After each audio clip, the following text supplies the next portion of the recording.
So, the last we had left off, the group of you had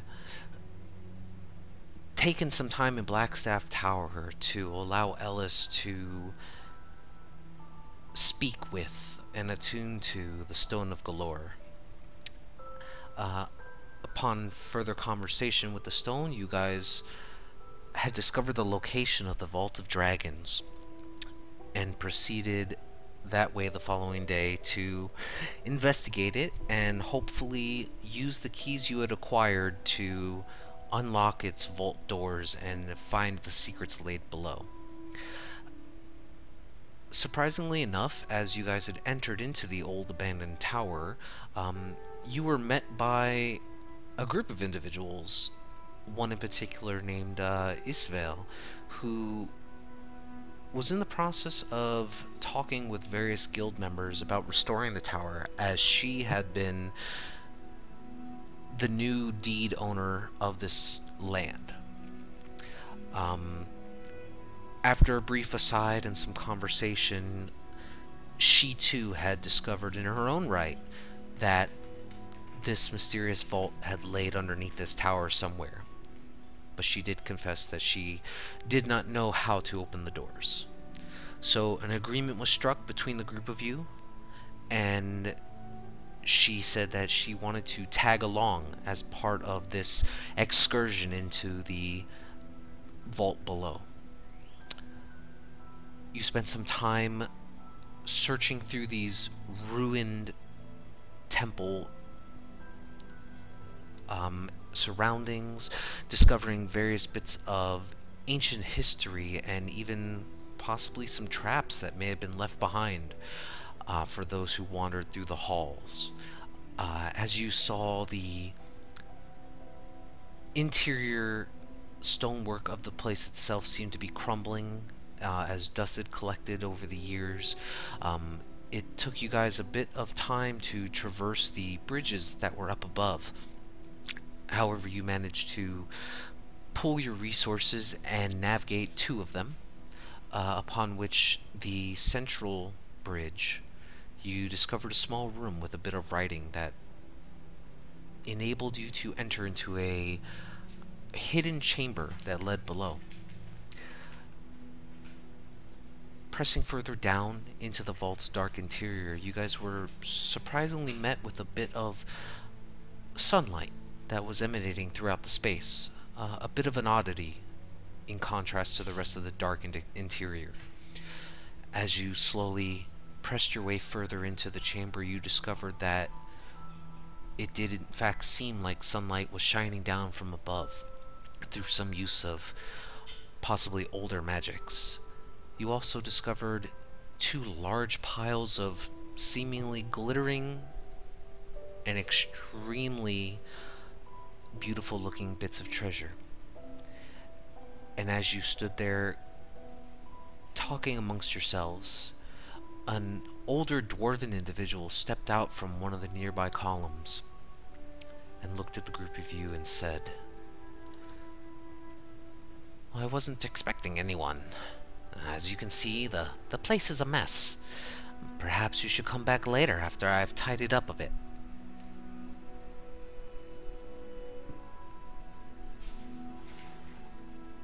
And as you stand there, looking amongst this dwarven individual, he just he doesn't appear to be surprised by anyone's entry into the chambers, but he does keep his distance as he clutches what appears to be a very long staff in his arms. He just looks at the group of you expectantly.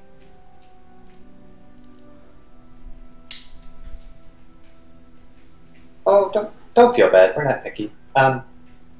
Who are you exactly?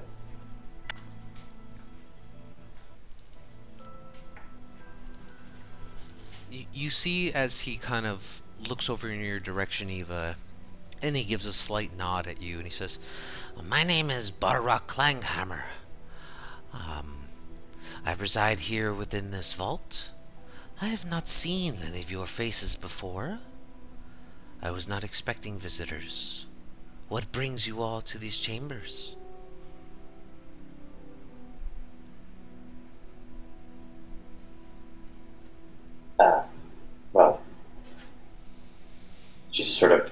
gestures at the piles of treasure.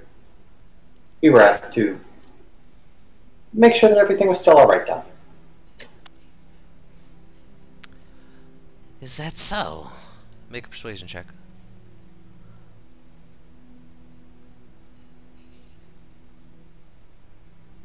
Uh, 19.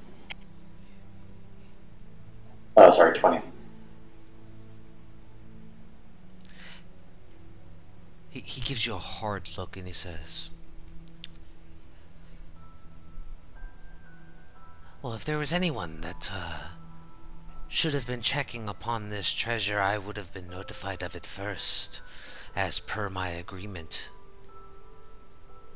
So sadly to say, I don't believe you.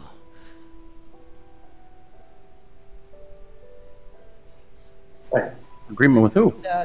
Would you believe us if I told you a strange rock told us this place needed protected?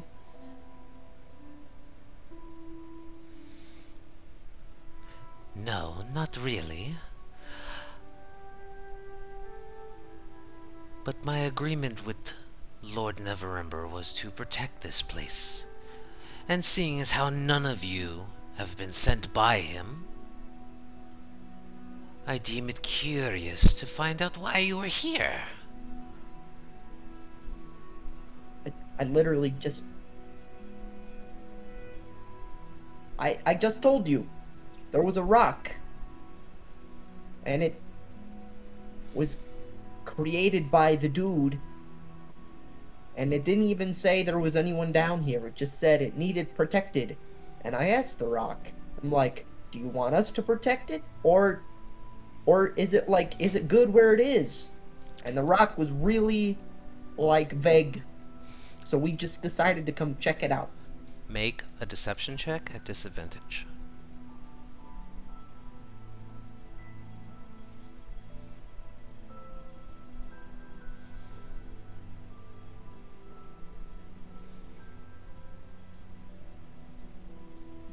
But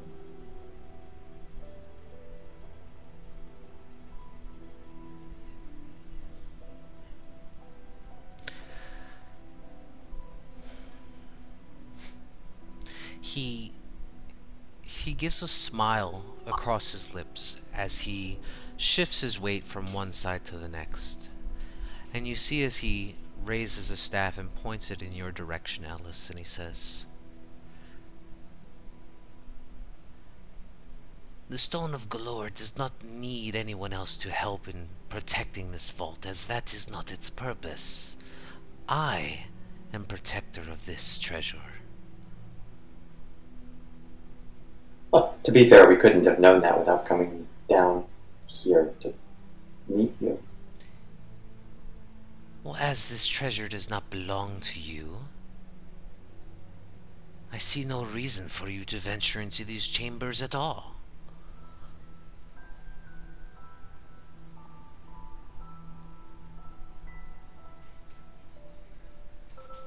Sorry, who does the treasure belong to?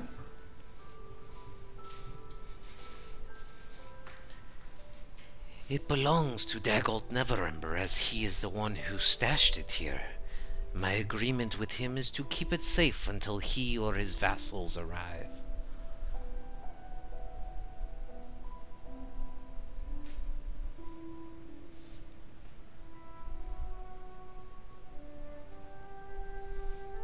Now, if there is nothing else you'll be needing, I ask that you leave this place immediately.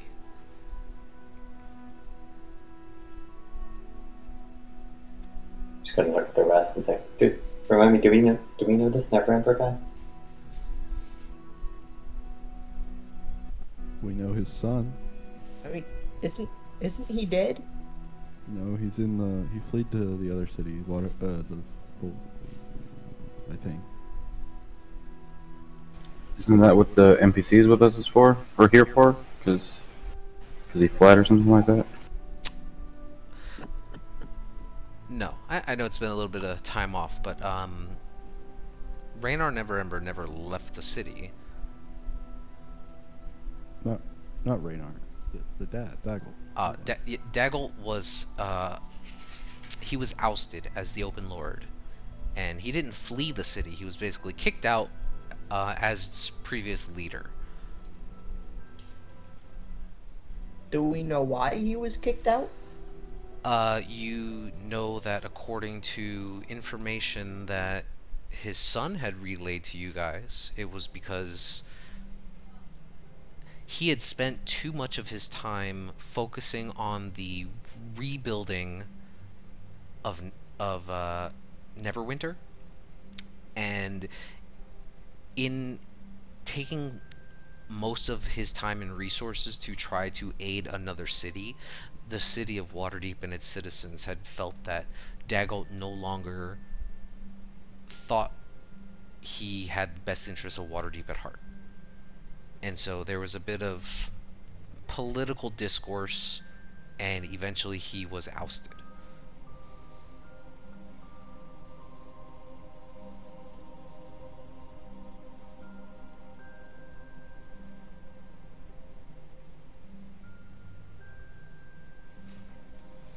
All right. Well, I mean, we're not gonna kill the guy for the treasure, I assume, right? I mean, if the guy's not dead, and we don't have a will to his stuff, like, Who has the stone? Yeah, I put in the chat, Ellis. But I don't know if do we want to show him the stone? Like maybe it belonged to the Open Lord. Maybe that's like a whoever holds this is speaks for me or something. well, I don't know. I literally told him I had the rock that told me where to find it, and he gave me a backhanded comment like it didn't even matter. Don't know No, how yeah. much the rock would play into it. Well, you didn't show him the rock. I mean, he Yeah, did. you're just saying rock, like you could be any rock. Yeah. No, The but guy the literally dwarf told- responded with it by name. He called it the Stone of Grimoire. Oh, okay. I must have missed that. Apparently, he doesn't care about the rock. But can Which I think I named Bruce. You did name the rock Bruce.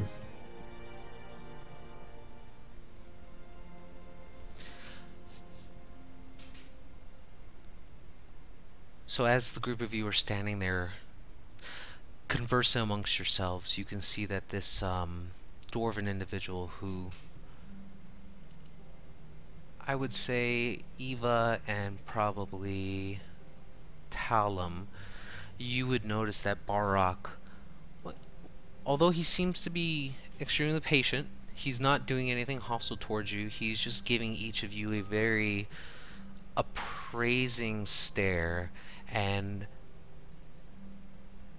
you didn't notice it at first as you guys were talking to him, but you actually see what appears to be some kind of like aquamarine looking stone that is like circling around the top of his head at the moment.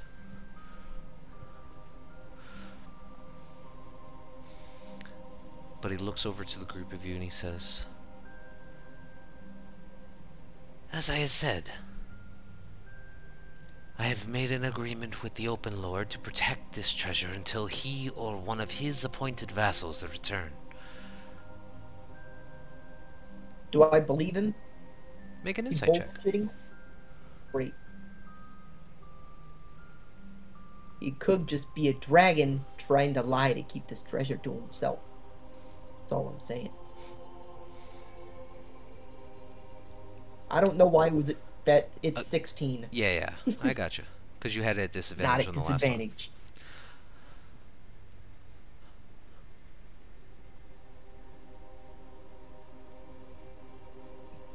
He is extremely hard to read. Although, short and stout in his nature, his eyes appear to be crisp and clean and staring at each of you very very carefully, just watching your actions and your words. But you're not entirely sure if he's telling the truth or not.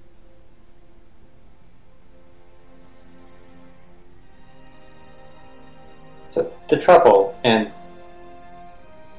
you'll forgive us. We didn't expect to see you here. And the trouble is that your lord, the one you made an agreement with, isn't the open lord anymore. And so we're just trying to figure out, we had good reasons to think that this treasure was hidden, but not protected, and needed protecting, which is why we're here. Or you know why he hasn't come back for it yet. I feel like if you were, like if you lost your stuff, you know, you take your stuff out of the bank and then start a new life. Like, why hasn't he come back for it yet? There was no predetermined length of time with which I was to guard over these things. My agreement was simply to watch over it until his return. Whether he's still the open lord or not is really none of my concern, as my agreement has nothing to do with his status.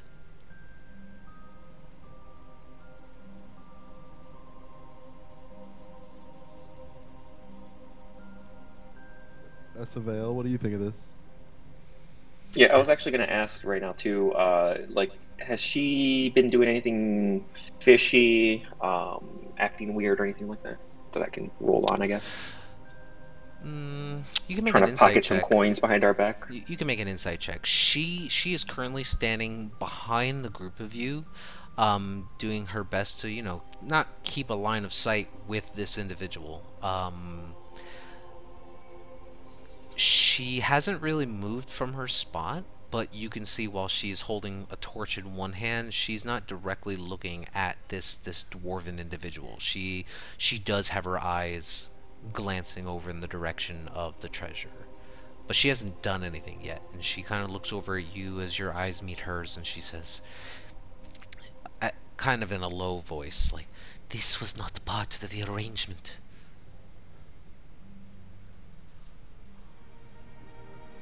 What arrangement to go into a locked vault? Like what?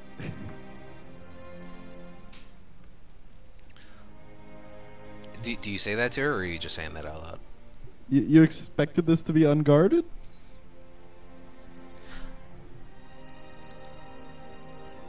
I did not know what to expect other than that the vault entrance was locked. I am not here to quarrel with people that reside within. You made an agreement with me to provide me a quarter of this treasure. I will not leave here empty-handed. Oh, Well, I'm not gonna kill this guy for it. So. man, by all means, feel free to, you know, take a quarter of it. See how Mr. Dwarf here likes it. But frankly, we were here to make sure that it was protected, or at least in some degree taken care of, by Bruce. And it seems to be taken care of, so I don't know if we have any right to this gold.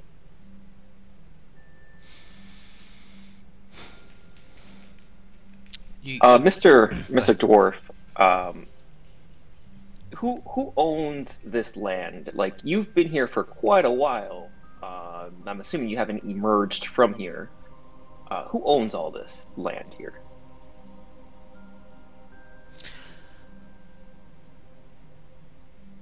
This temple used to be a place of worship and gathering for dwarves back in the day, followers of Moradin, and seekers of fine craftsmanships. This place resides as a memory to their passing.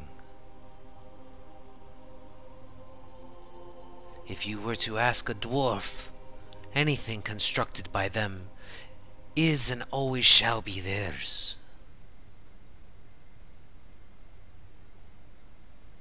The law says differently. You know, well, let's say this land, this property, me pointing all around, you know, the structures and the, you know, the chests and gold that's in here. Let's say the property was sold, or, you know, this whole entire area was sold. Does that still belong to the previous owner if there's some sort of legal documentation that shows otherwise? He kind of chuckles at it and says, I highly doubt that this area was known to the city of Waterdeep. Otherwise, Daggold would have not hid this stuff here for safekeeping.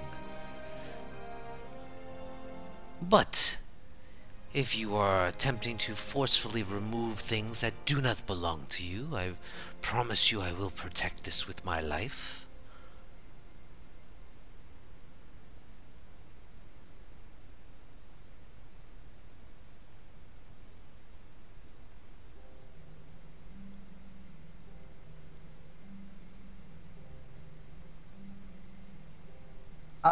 What did you say your name was again? Barok.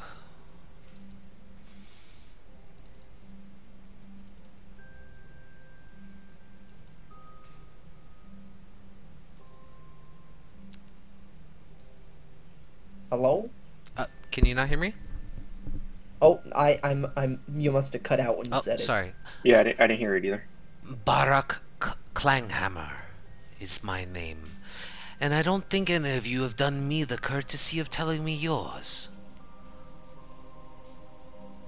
Oh, I, I don't, I don't need my name to figure out anything about me though. That's why I was asking. I see none of you have any sense of manner. Well, We didn't really get to introductions. You started threatening us as soon as we walked in. I've done no such thing. I have merely told you that this does not belong to you and who it does belong to. seems weird to argue. I'm Perry Ironhill. Just part of the group. Hey, Founder for Lars.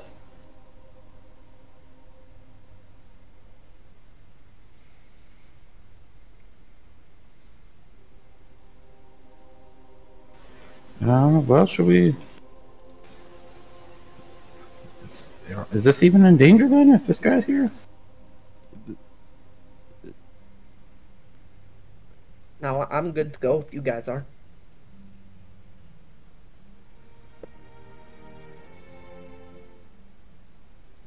I'm gonna, Tizio the Pharaoh and kind of give like a little bow gesture to him.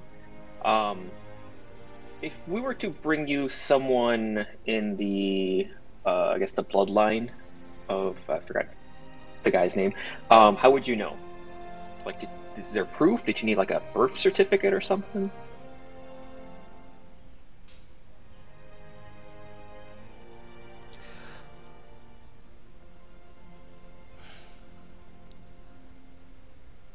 If you are asking about the Neverember boy, Raynar, I've met him before.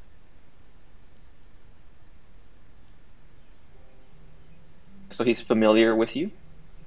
I'm familiar with him. I'm sure he doesn't remember me. He was but a little one.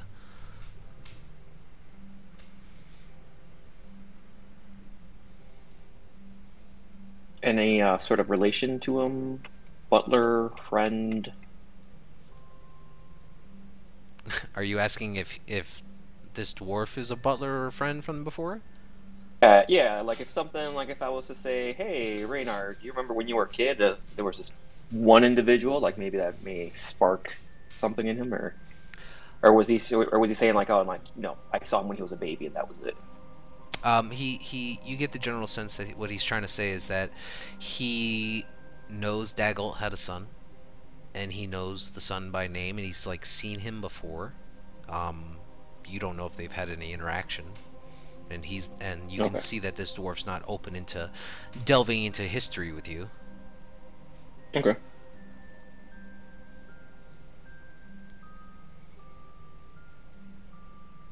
So what are you guys doing? Yeah. So shall we get Raynar and come on back?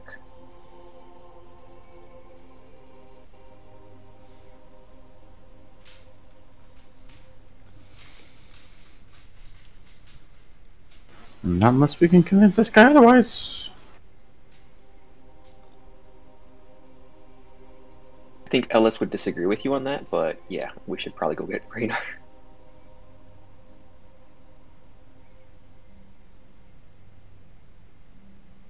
Should any of us stay here?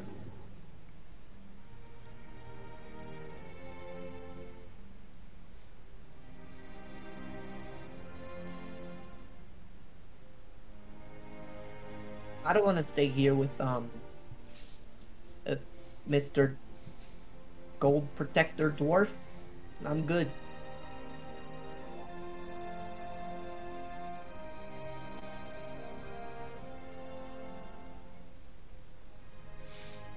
Off with you. Be gone already. If you have no business here, leave this place.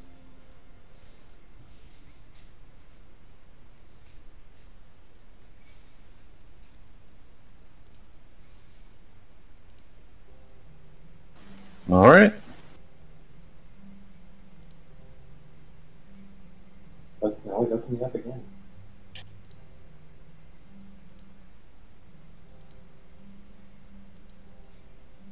Alright, so what are you guys doing? You just packing up and walking away? Yeah, I guess till we can get more of an official thing, I suppose. Some more insight on exactly what's going on. Okay. So as you all kind of slowly begin to turn around, you can see that this dwarven male now, he crosses his arms, the staff resting between them, and just stares at you all, and follows behind, maybe about 40 or so feet, watching you all as you slowly proceed back the southern hallway that led to the stairs above.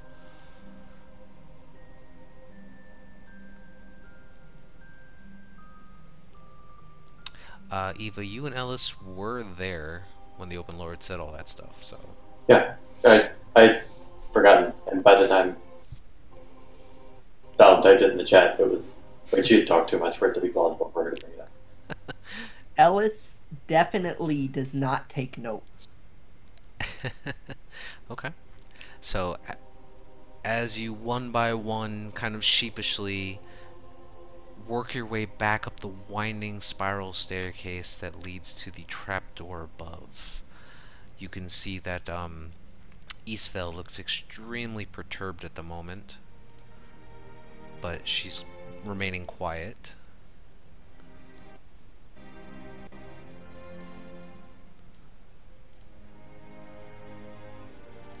So what are you guys doing?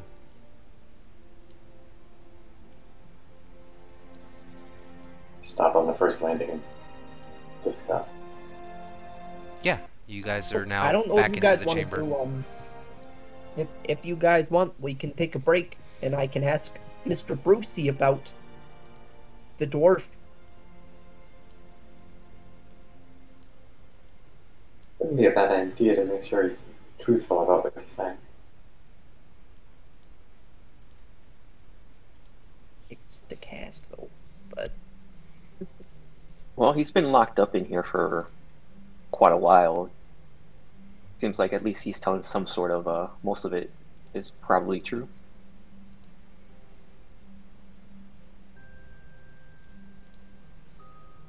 Yeah, but who just sits down there without making an agreement? Well, a tangible agreement. I mean, there's something weird, right? Like, maybe I'm not connecting all the dots, but Bruce says to protect the gold that's already being protected. Someone's not, being straight with us here. Either the rock is lying, or the dwarf. Can you ask, or did Bruce ever say protect it from whom? No, I think Bruce just said to protect it. Make a intelligence check, Ellis.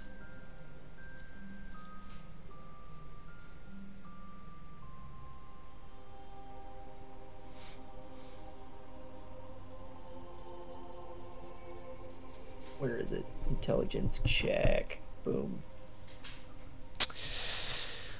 Yeah, I mean, you're Oh, why do I keep hiding rolls? you're I hiding don't rolls know from the why last time when you were doing a perception or persuasion or deception from the last session.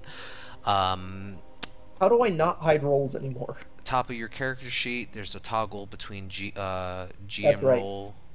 Found it.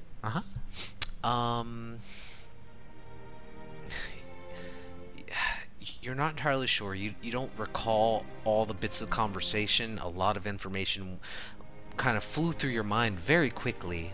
Um, it's hard to say whether or not the Stony had mentioned protecting the treasure, or maybe that's just where the treasure was. It's hard to recall. Hmm. Here's what I do remember. There was a large creature that was like, it seemed monstrous or astral or something, and it got sucked down into the stone. And then Daggle, I don't know why. I don't know if the stone is that creature or if it's inside here, if it has anything, like if it, why it's in here or why Daggle wanted it, but my gut tells me the stone said to protect the treasure. But I don't know if it said from anything or anything more specific than that. In your mind, Ellis, as you're saying this out loud, you hear the rasping voice echoing through your head that says, "Oh, I never told you anything of the sort. However, knowledge is what I seek, and if you have none left to share with me, give me to someone who can."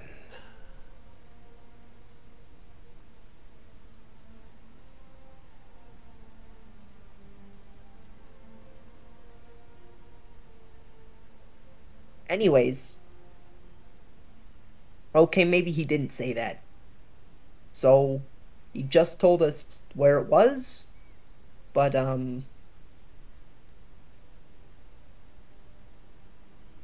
don't know.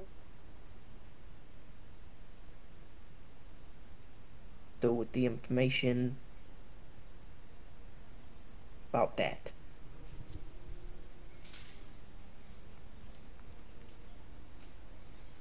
Well, it also doesn't seem like he's going to be giving us any more answers or anything like that, referring to the dwarf.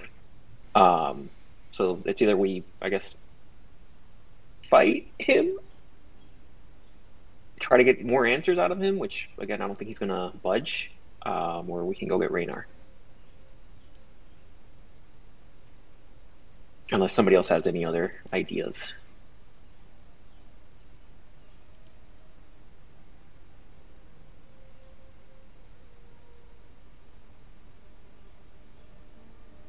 I have a feeling, regardless of what Raynor says, he's going to fight us for it.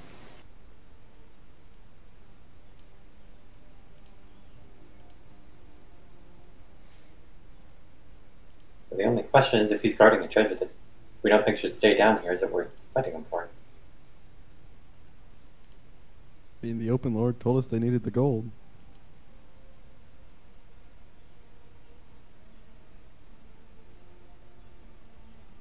Look, as long as I'm awarded with like a pair of night vision goggles, I don't really care what we get out of this. I was just, hoping to punch something in the face, more or less.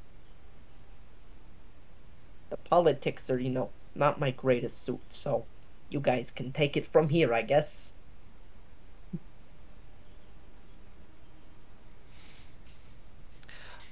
At this point, you would see now that while Eastvale is standing there listening to the group of you, her back leaned up against one of the nearby stone-structured walls, she just kind of crosses her arms and scoffs at the lot of you, and she says,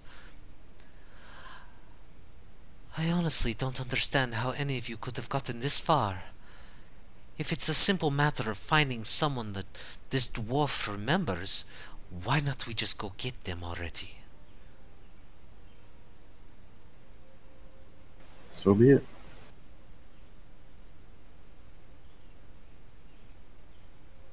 We're off to see a Raynar, the wonderful Raynar of Waterdeep.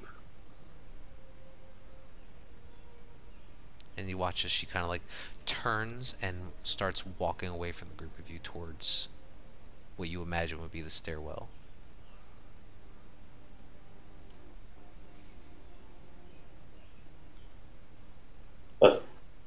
the stair, like back down to the treasure room, or the other way?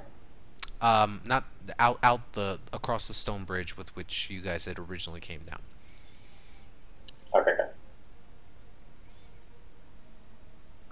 Do I have to make ability Let's check? go find Rena. Whoever is attempting to jump across, I would say if you guys are following the same suit as last time, if Ellis wanted to jump across, it's about a 15-foot gap or so on this broken stone bridge. You can see that Eastvale is already on the opposite side of it, and she kind of glances back over at you as you make your way towards that opposite end of the stone stair or the stone bridge, and she just looks and just kind of rolls her eyes and continues onward. Yeah, I'm gonna make a running leap, I guess, across. Yeah, go ahead and make a acrobatics or athletics, your choice. Ellis, you kind of just bound forward as best you can, and you manage to just barely jump across. And you see Tizio kind of just follows suit and catches right behind you.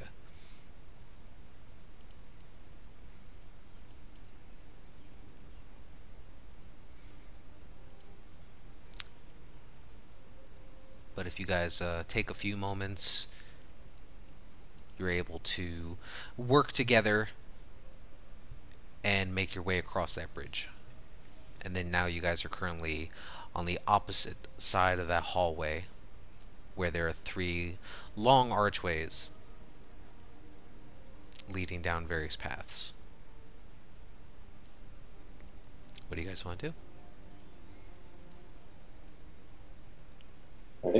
I think we've explored. Did we miss any rooms? Or did we go across the top bridge? We did not. Are you asking me? We have not. We have No, not. they're good.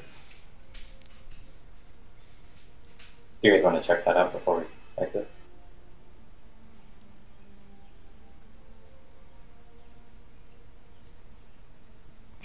Sure. Yeah, let's do it. Okay. So this first bridge here, this piece of stonework that expands out across the open expanse. Um, Thankfully, while it's crumbling in bits, there is enough of it in a narrow way for you guys to kind of single file make your way to the opposite side, where you see in front of you another large, solid obsidian doorway.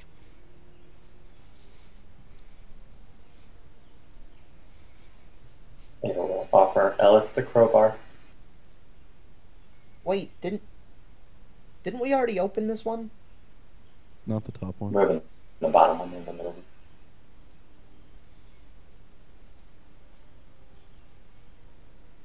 I'm not even sure what's happening. Are we going the same way out that we came, or are we trying to get as much as we can that the dwarf isn't guarding?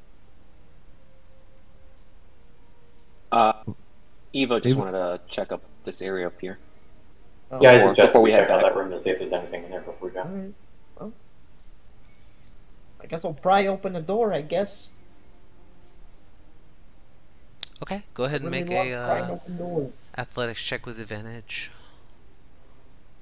Nice. Okay. So you try as best you can to shove this crowbar now for the 3rd or 4th time, you're not entirely sure, into this doorway here that doesn't appear to have a lock, just one handle on the right side, and you're trying to, crack it in such a way that the door kind of swings open towards you. And as you begin to pry and push on it, the door actually just opens up pretty easily. And as you kind of look inside this chamber, let me clear that out.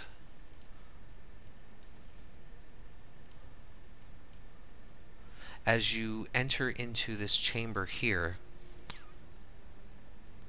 you can see that this room is maybe by like 30 by 30 or so feet wide and long.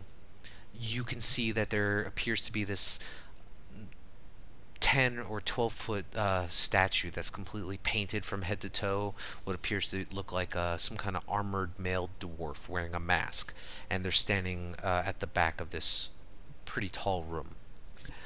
Um, what you do notice also is that at the statue's feet appears to be this solid steel looking chest that has no lock on it that you can tell.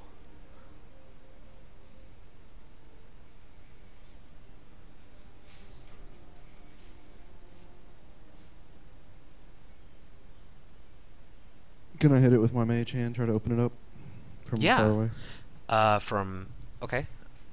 So the room itself, from the doorway to the back of the room where this statue stands, is a little over 30 feet. You'd have to step into at least into the threshold. Yeah, that's fine. Okay. And everyone's just kind of waiting outside. I would have walked into the room. Yeah, I'm in Might there. be ominous clarification. Just asking. Okay. So you you all kind of like stand congregated around the room. You watch as Talon just mutters a couple arcane words, and this spectral floating hand appears, and as you kind of drift it across the room, it's 30 feet, try to lift open this box. You can see that there is a latch on it, and the latch is currently like down closed, but the box does not open.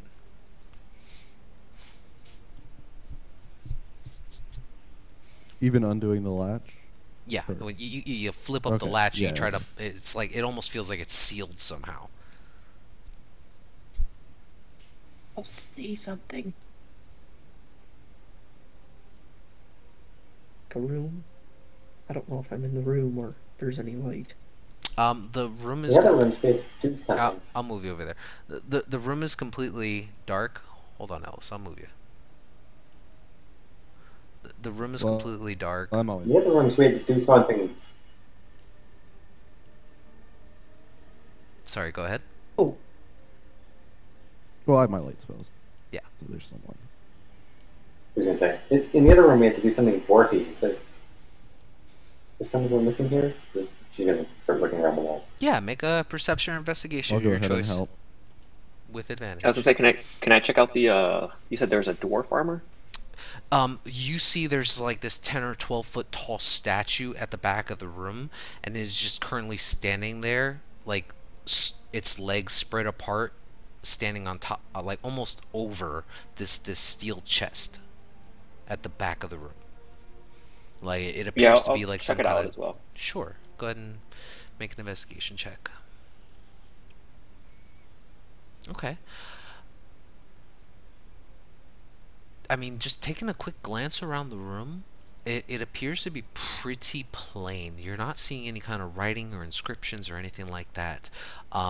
The statue just appears to be extremely well carved. Um, I would say with that roll, you would probably notice or recall that just kind of staring at this dwarf statue, Tizio, it history and religion kind of mention something similar, and the name Gorm Gulfin kind of rings into your head. And as you stare and inspect at this statue, you recall that that was the name of the dwarven god of vigilance. But other than that, you don't see any descriptors, you don't see any markings, you just see this statue in this box. The box itself appears to be maybe, oh, say maybe like 2-3 feet long, about a foot high. Doesn't this guy look kind of like that Gorm god? I forgot his name. Sorry.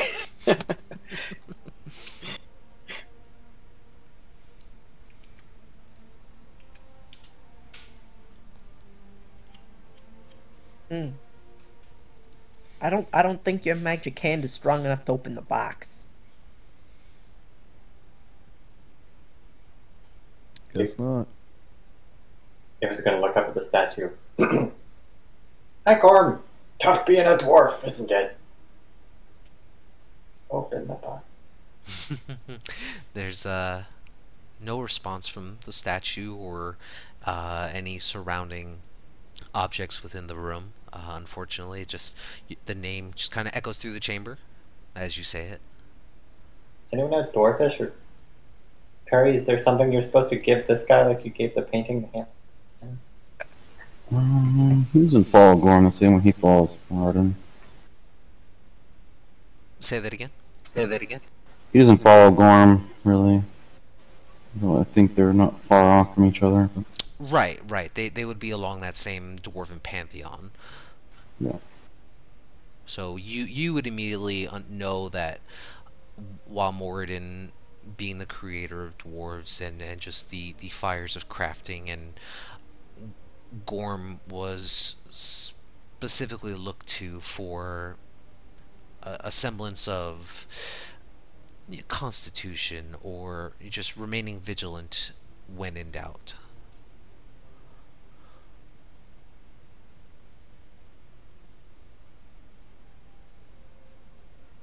Do you want me to try and open this box too?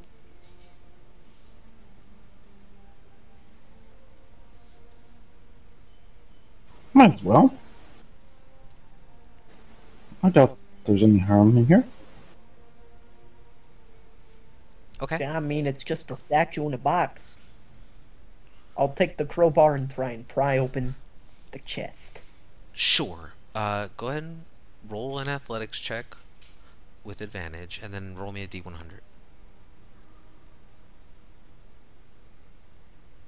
Jesus, guys. Rolling so bad today. Okay.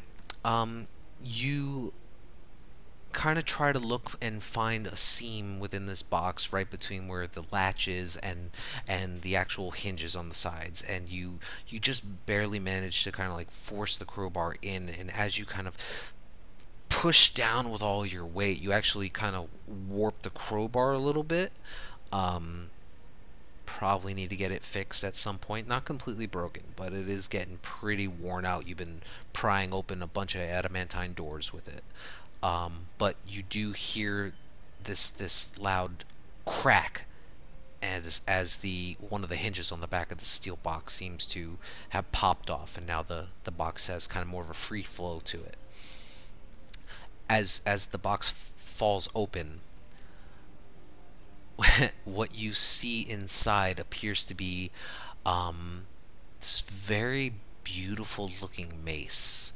Let me see if I have a photo of it.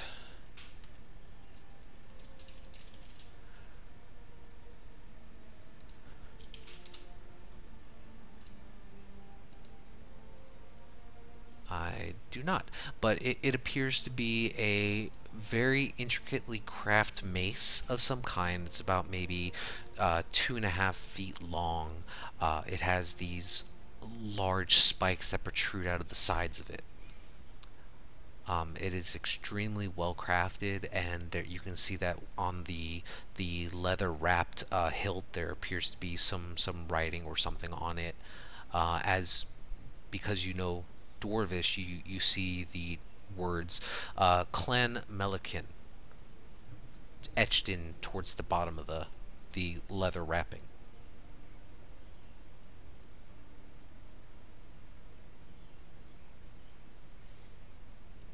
That's a fine looking piece of weaponry. Anyone want a mace?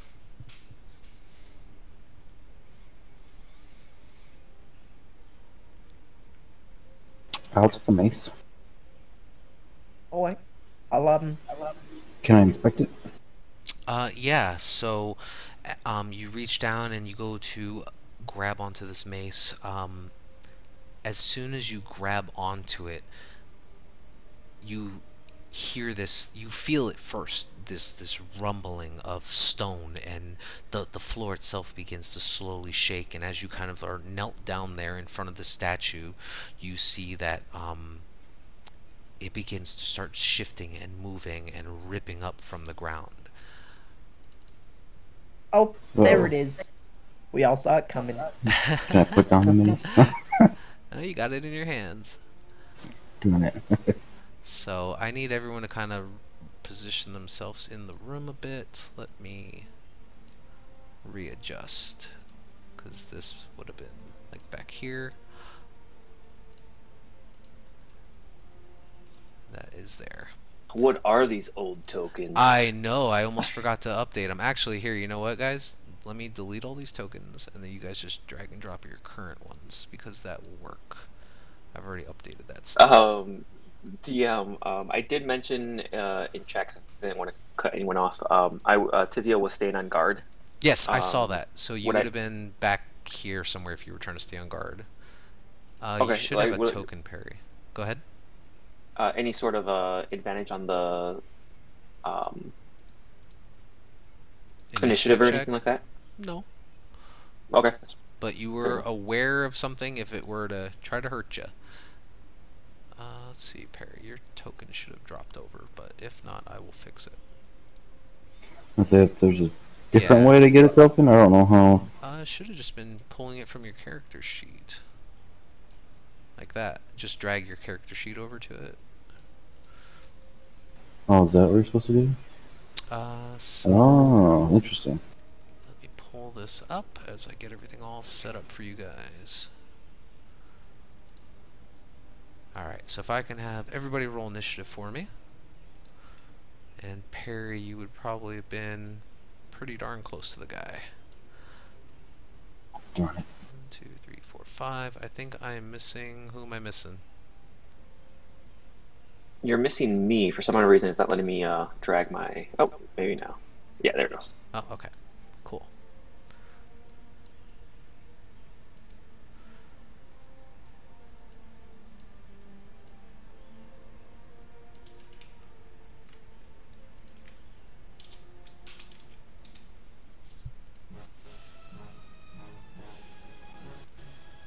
Cool. Let me get this guy rolled in here too.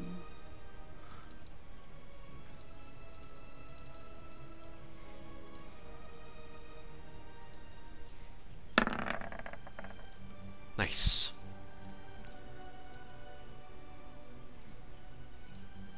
Okay.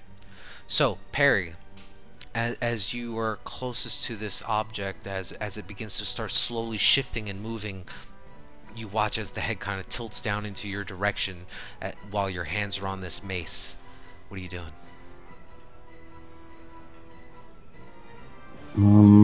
Well, I will. Guess I'll drop the mace. Okay. And then pull out my mace. And then just be like, I mean you no harm. And I'll cast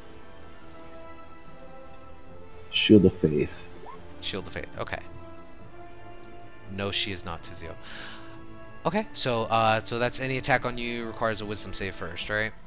That's just a +2 AC. +2. Fantastic. Okay, so go ahead and mark off that you're concentrating on that. And are you staying where you are? Yes. Alrighty. So, and I forgot to mention this as well, as soon as this stone creature starts to begin shifting and moving, the adamantine door slams behind you guys, and you guys are currently like locked into this space. But Talum, as you hear the door slamming behind you and you hear this creature begin to rumble and shake, what are you doing? I will cast Enlarge on Ellis. Enlarge on Ellis. Okay. So Ellis, your size slowly begins to shift as you are now larger. Oh, I remember this feeling. This was fun. So I believe now you get Advantage plus... on strength checks and an extra d4 to damage. Nice. Alrighty. Go ahead and mark off Dang it. concentration on that. DM, if I grab something while enlarged, it doesn't enlarge with me, does it? I mean, what you're wearing grows with you. Yeah, never mind. Okay. But yeah, objects and stuff interacting with the map, it's not gonna like grow with you. But Your weapons do grow though. yeah. Okay, Okay. so with that, you watch as now this large stone golem-like creature starts to break its feet out from its resting place, and it starts to slowly clamber forward. Let's see here. I need Calarian, Ellis, and Perry to make wisdom saving throws.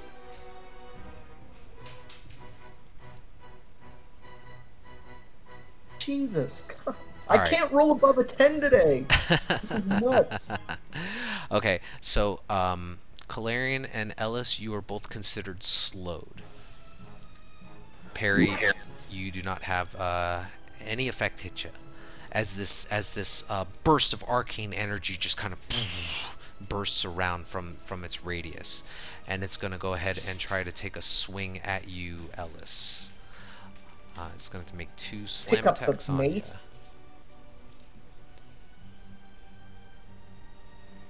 So first attack on you, Ellis, because you grew in size. 22 to hit. Yep, that'll hit. Yeah, so you will take 25 bludgeoning, and this is not half because you're not raging yet. That is true.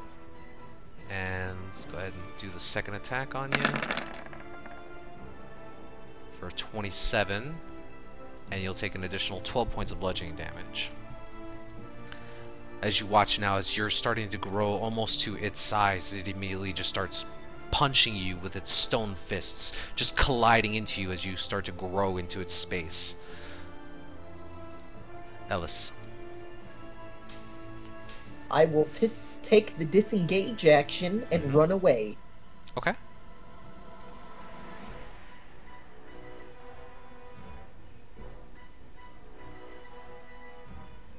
Okay, so you're trying to back up into their space here. The door's closed now. Yep, door's closed, but this orange line kind of denotes where the doorway is. I'll say, "Oh my god! Oh my god!" And that'll be the end of my turn. Okay, go ahead and make another wisdom save. Oh, your speed is actually halved when you are slowed, so that was. Oh, I know. I don't 10, know how 20. far I could No, get. you're fine. You're fine. It wasn't too much space, so it's a very small room.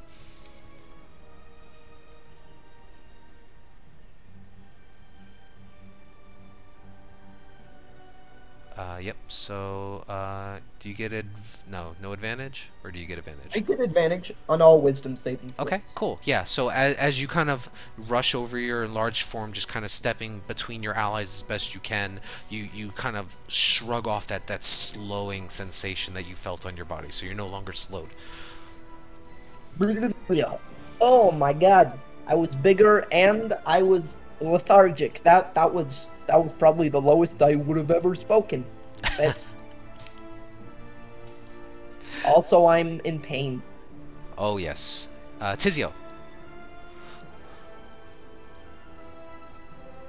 I'm not sure. It's a stone statue, so I don't think poison's gonna work on it, nor do I think the firebolt's gonna work. So I'm just gonna take my chances here. I believe I already have my armor up, so I'm gonna do my lightning launcher at it. Okay. Go ahead and roll a spell attack. 26. Yeah, that'll definitely hit. Let's see here. Yeah, that'll definitely hit it. And then so it's 14 damage and level 5, so I get 2 attacks. Yep.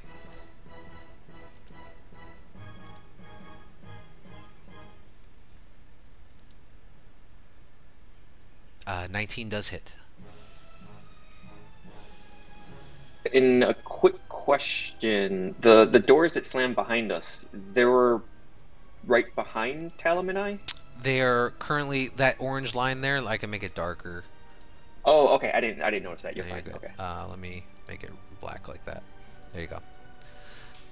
19 will definitely hit as you just kind of release in quick succession these two electrical arc, like electrical energy, just kind of like pulsates from the center of your chest and just blasts out in an arcing direction up towards it, hitting it in one shoulder and then ricocheting off to the other. Nice hit. Do I see if it affects it more than it should have or anything like that? Like it just blow chunks off of them or anything? You watch as like it starts to impact and crack into like different bits of the shoulder that you were hitting it. I mean, it's not like falling apart or anything like that, but you're definitely doing some damage to it. All right. Seeing how we're all kind of bunched up a bit, I'm going to just run. That's gonna suck. I'm gonna run over to that side, and Right. I'll end my turn there. Okay. Calarian, he is Urif Kerr. Oh, you Oh, can he see said his he was health bar? Oh, okay. It is your go, Calarian. Thank you very much for posting that, Ellis.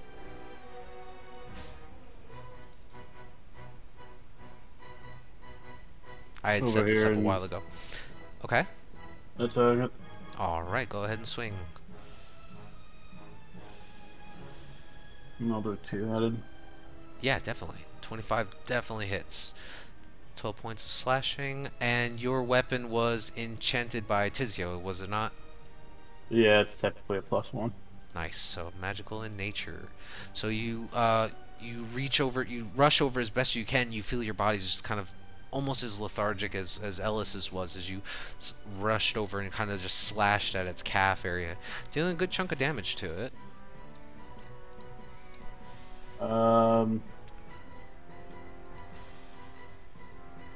Go ahead and make another wisdom saving throw for me. Oh, it 'Cause so you're- it doesn't make it so I can use bonus actions, doesn't it? Correct. You either get an action or a bonus action, not both. Okay. And you can't make more than one attack per turn. But as you kind of like your blood pumps through your veins, you kind of just shrug it off after making contact with this creature. You're no longer slowed. Yep. That's it then. All right, Eva. So Eva's pretty sure she cannot smooth talk this large chunk of stone and then move away.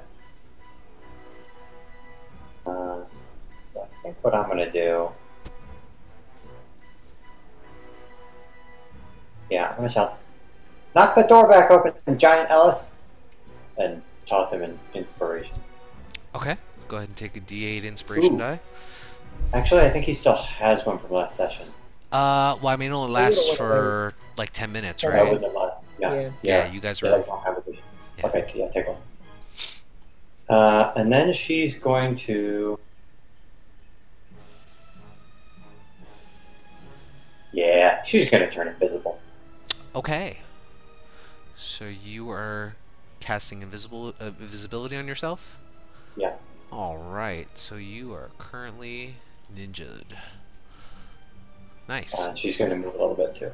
Yeah, definitely. So for me. Alright, as everyone... Perry, as all of your friends, except for Calarian, just start backing up into the corner, even Ellis's giant form just kind of not expecting a barrage. What are you doing? Perry's gonna go off to his other side Oh, okay. and spread out. Cast. There's spiritual weapon. 1/1. Okay, so you create a spiritual weapon and swing at it? Yep. Sounds good. Alright, 18 will hit. It's good damage there. That is good damage. Nice. As what does your spiritual weapon look like? It's like a blacksmithing hammer. Nice. So this large blacksmithing hammer just starts to appear over its body. It comes down with a crack onto his head. I will put that here for you, just to denote that it's hitting him. Oops. Okay. Are you doing anything else? You are. Another swing at him, or just took a swing at him, and then guessing that misses. No, 18 hits. Oh, that was the spiritual weapon. Yep, 14 does miss, unfortunately. And then that's it. All right. Talon.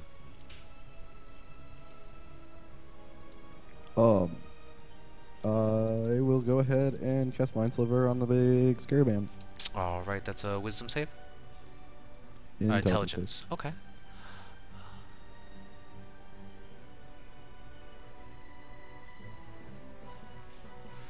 Okay.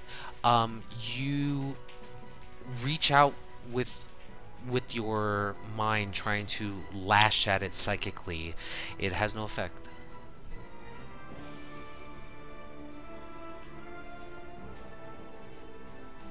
Okay. It is. It appears to be immune to psychic damage. Sure. Yeah. Okay. Staying where you are. Any bonus actions? Oh. Okay. So with that, it's gonna roll to see if it gets its slow back. Nope. All right. So you see that it now is being. Oh, Perry, you would have got advantage because you're flanking with Calarian. You could roll that mace attack again. Ooh. Forgot to mention that. Sorry. Hey, Yes. nice. So that'll definitely hit.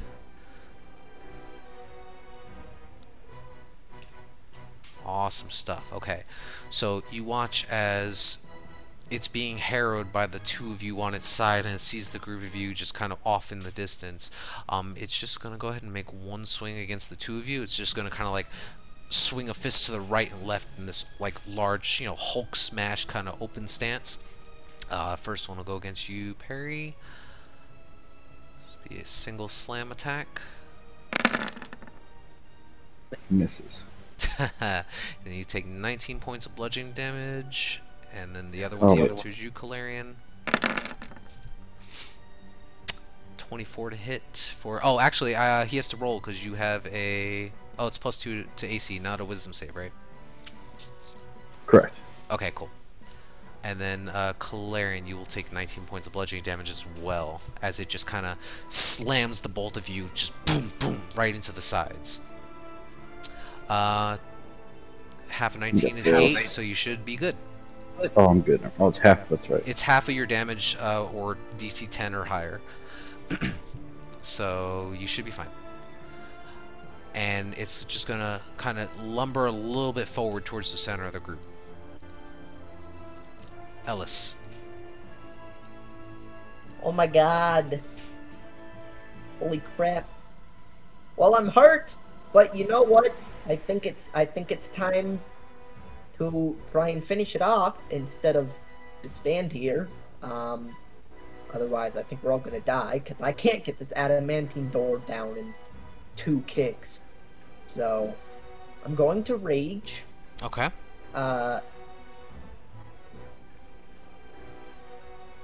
Question: do I bring out? Fuck! It's getting close to us, anyways. I'm bringing out the claws, big boys. Okay.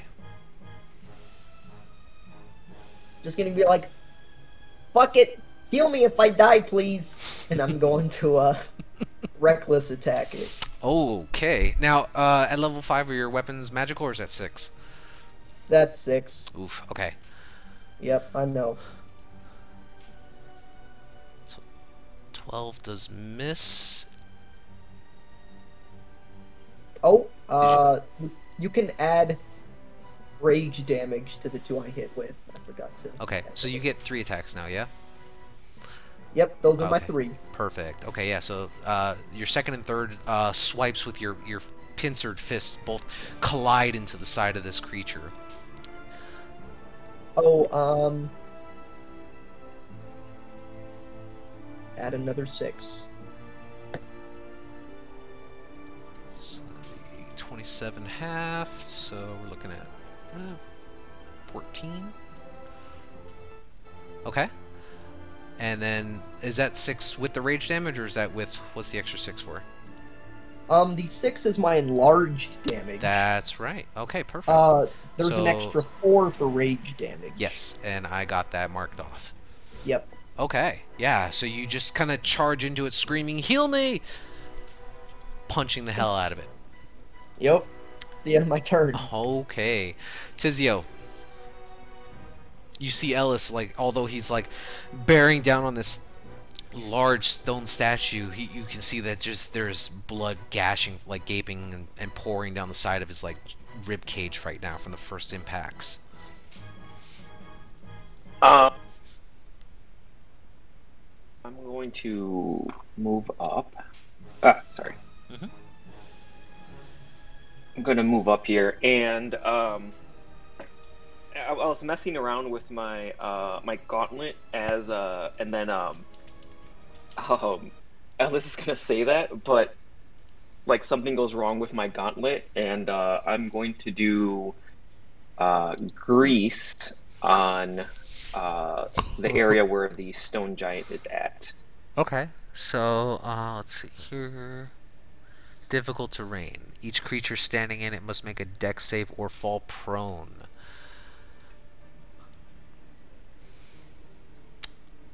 Alright, give me 1 second.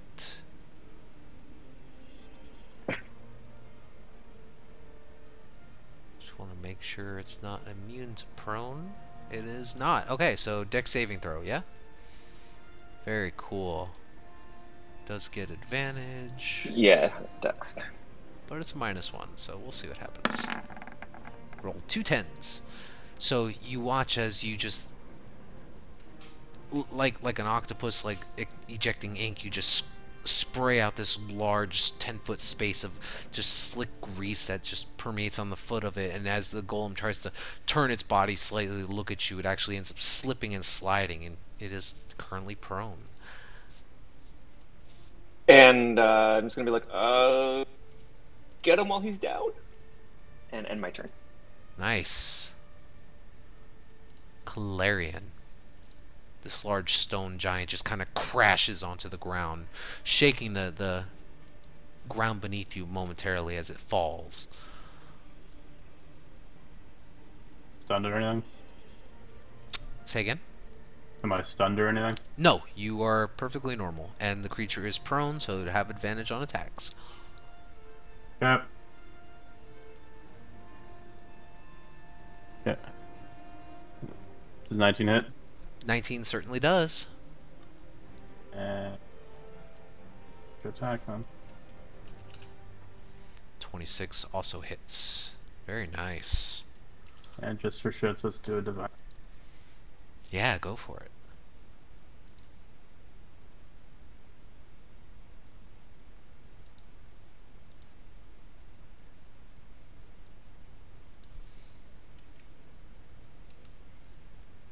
Extra 8 points of divine damage. That is pretty awesome. Quick Yeah. question: I'm not seeing it. I believe Calarian's attacks are supposed to be an extra 1 to damage, or his damage. I could be incorrect on that. Let's see. Weapon damage. He's rolling a d10 plus his strength, which is 3. And then he has a +1 to it. So yeah, so it should be an extra 2 points of damage, I think, right? 'Cause you Yeah, sprayed and twice. the previous Plus one one as well, I believe. Okay. I Sounds thought the good. +1 on weapons only acted towards chance to hit, not actual damage. Gotcha. Okay, yeah, so just keep note of that, but I marked off the additional 2 damage. Thanks for catching that. Alright.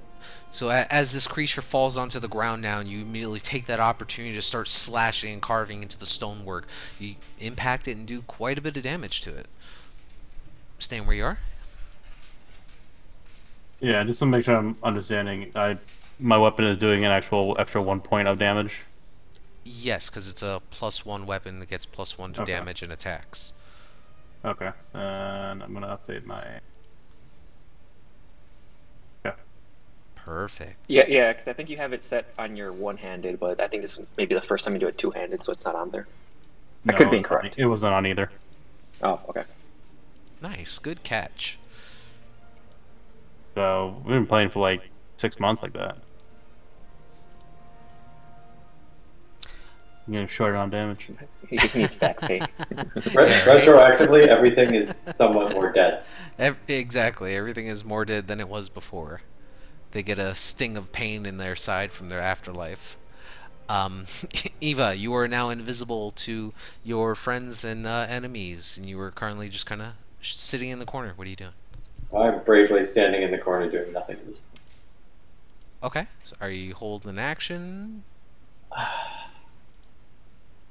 I will, let's do this. If any of my allies falls, yeah, I got plenty of spell slots here. If any of my allies falls, I'll just hit him with a healing word right away. Okay, so you're holding healing word. Okay. Sounds good. Staying where you are? Yes. Okay. Perry, back at the top of the round now, just as the three of you are just kind of like rushing into it and you see that it is now fallen onto the ground. What are you doing? I will take my spiritual weapon and bonus action attack. Yeah, definitely go for it. You said I have advantage still? Your spiritual weapon should have advantage. It's prone. But 24 definitely hits. See if you can roll crit. Nah. All right. Not that lucky. So your spiritual weapon, this you said anvil? That's actually kind of funny, but no, I said blacksmithing hammer. Oh, I'm sorry. This blacksmithing hammer just cracks it onto the side now. More rock and debris starts slowly like deteriorating from it and falling onto the sides. Still got your action and movement. I will take my swing. Go for it. Oh shit, yeah, maybe I'm not lucky.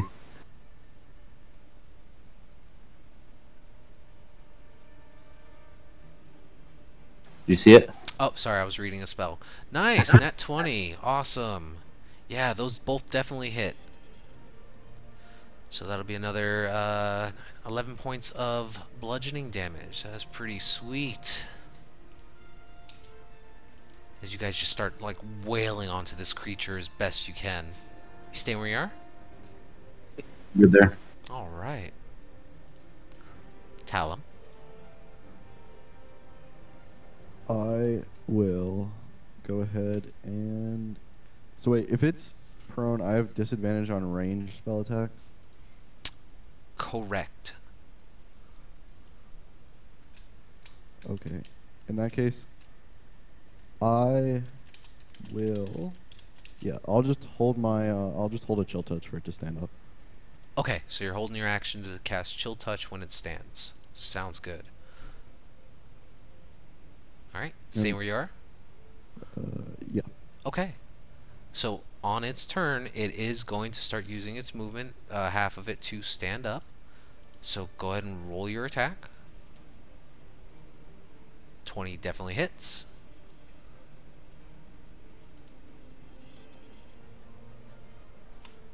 And that'll be 7 points of necrotic damage. Nice. Let's see here. Very awesome. Well, when it ends its turn in there, it'll have to make another save. Yeah, I was just putting it up so you didn't have to scroll back to read. Cause that's what I was reading when I didn't see Perry's attack. And yep, enters it for the first time. So it already did it and failed. So it now that it's standing up in this space and knowing that it fell prone, it is going to start shifting towards you, Tizio. So it's going to shift over here with the remainder of its movement, and it is going to go ahead and unleash. Kalarian, you get an attack of opportunity on it. Ellis, I think it's still within your melee range, but it is going to swing out and try to hit you for both Perry and Tizio.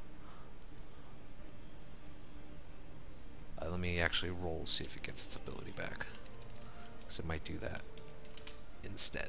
It does not. So yep, so it is going to swing at you. One at you, Tizio. Don't know why I rolled twice. Ignore the advantage. So 20 to hit.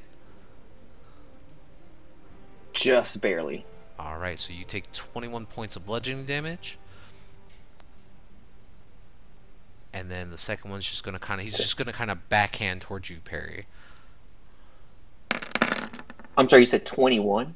21 points of bludgeoning. Yep.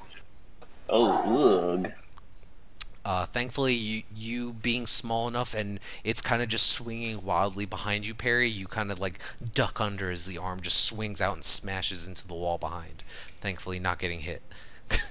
Yep. Calarian, you do hit with that and you get 9 points of slashing on him. Nice. And that will end its turn. Ellis. I'm probably like, oh my god, oh my god, oh my god, and I just keep hitting it. Yeah, go for it. Reckless again? What? Reckless again? Heck yeah. All right, go ahead. Oh, Make your boy. 3 attacks with advantage. Oh, let's add. Okay, rage is added. Nice. 1, 2 hit. The third one does not, unfortunately. Did Tizio fail his concentration check?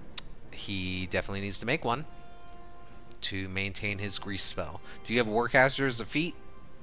Oh, no. I can go ahead and do that. Okay, so I was gonna. so it'll be It wouldn't matter too much because I was probably gonna drop it on my turn either way. you definitely succeed. So you do still have it if you wanted to maintain it. And you could drop it if it's not your turn. It's up to you. Oh, okay. I'll keep it up if I can. I like if someone's going to move into those spaces, like one of our teammates, I'll go ahead and drop it. If you want to use your reaction to do that, I'd allow you to do that. Sure. Oh, if it's you're just direct. coming- Yeah, might as Well, well. it's not a reaction to drop it. No, that's fine. I was just saying No, yeah. because that's fine. No. If you want to drop it, you can drop it. I was gonna say even if it was like I'm fine using my reaction for that. Okay. All right. So 2 hits on this creature. It's 11 and then 10, so that's 22 points of damage. Reduced to 11. Nice. It is looking pretty rough, Ellis, but you managed to punch the hell out of it.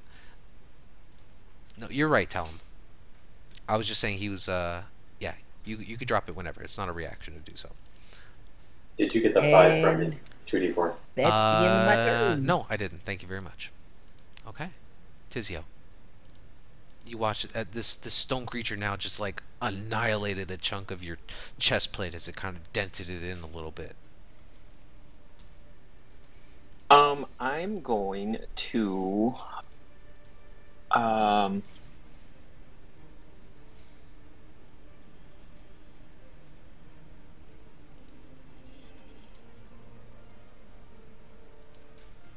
I'm going to disengage actually, Okay. and I'm just gonna run across to the other side. Okay. That'll work. And I don't think I have anything bonus action wise. Give me 1 second, please.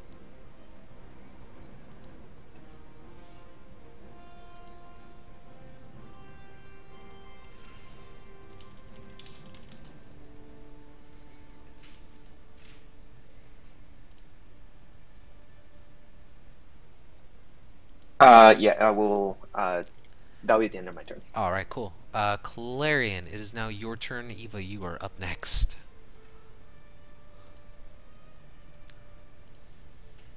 Rush over to it. Okay. 22 definitely hits, and so does 20. Nice.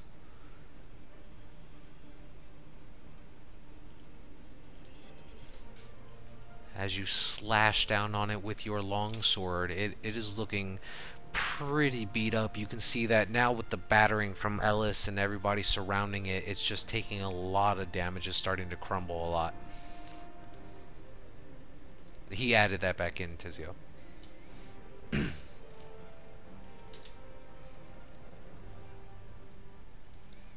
Any bonus action? Nope. Oh, okay. Eva. So, I assume because it didn't trigger, I can't just cast this healing word into someone. Right, because nobody went down on that round. Yeah. Okay. Also, I think I can't have held healing word because it's a bonus action, not an action. And I Uh, think the spell has to be an action to be held. I don't see So, why you couldn't hold, but well, here's the actual thing that I didn't think about. Is it not, and correct me if I'm wrong, concentration to hold a spell, but if you're already concentrating on your invisibility, that would have dropped it. yeah, that's also true. Yes. So we'll say you didn't spend the spell slot, and thankfully you didn't have to use it. None of that made any sense. So I'm not going to do that again since it makes no sense. Right. Yeah, you would lose the invisibility concentrating on holding the healing word spell.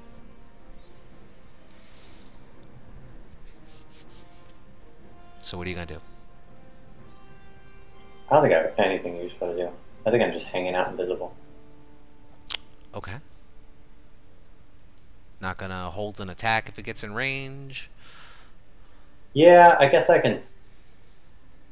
Yeah, if it gets close to me, I'll poke it with my. I have a dagger +1. I'll poke it with this magic dagger. Sounds good. Parry. You can see the bits of stone and debris from this finely crafted structure now beginning to crumble as it is struggling to maintain its form. What a waste. He commands his spiritual weapon to attack again. Yeah, 21 hits. How do you want to do it? Just a nice loud thundering crack right on that skull, I guess. Yeah, and as this hammer begins to rear up into the air near the top of its head, it slams it onto the side, and you actually watch Ellis as the head of this stone creature just completely detaches and falls to the ground, tumbling towards your feet. Slowly, the creature starts to shift and move, and it falls down onto one knee, making this loud cracking sound as it indents slightly into the stonework below before it begins to just crumble into dust and fall into pieces.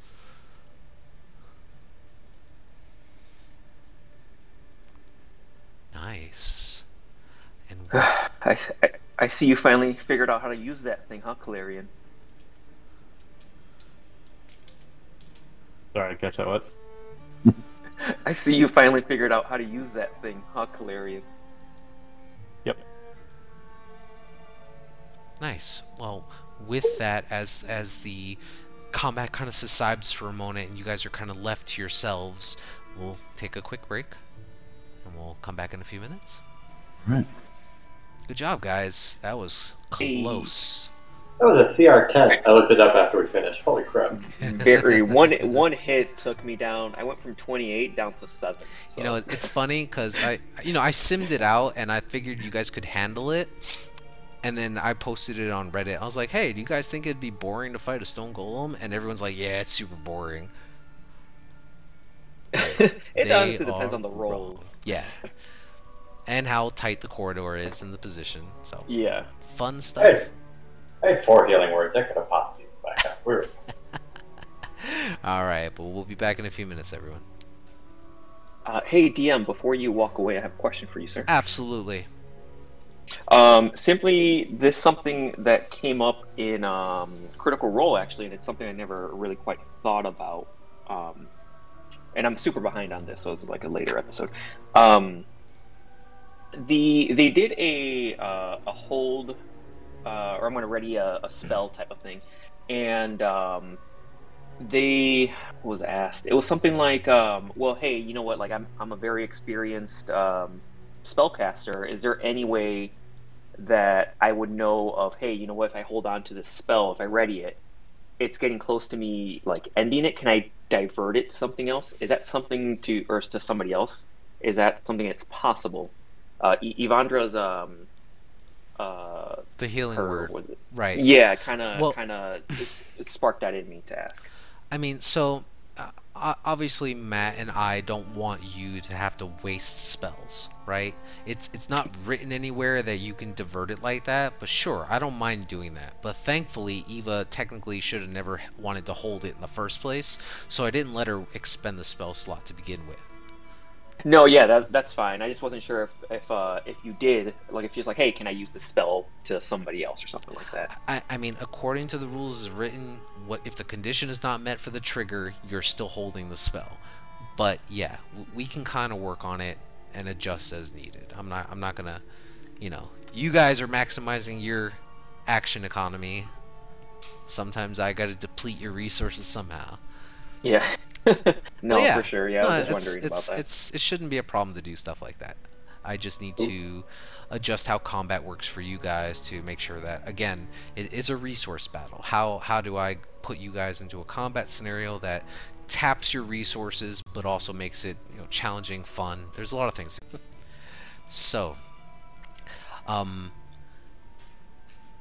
having witnessed this stone construct of sorts begin to crumble and fall to the ground at your feet, you all stand there for a moment with tension and a slight ringing in your ears from the sound as it echoes off the sides of the stone wall.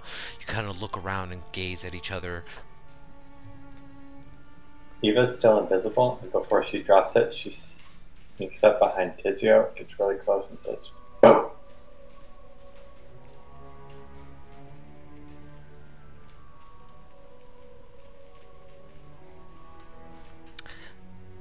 Don't Then know she'll if he, drop it. yeah, I don't know if he heard you, but he probably would have jumped at the sound. Yeah, I didn't hear that. Oh, she snuck up behind you while invisible and then shouted, "Boo!" I shoot a lightning thing at. Do you really? I, So, oh yeah. yeah. Oh, roll for attack. I believe Oh, jeez. disadvantage because I don't see it, but I mean, she would be. You would have it at disadvantage because she was invisible when she did it.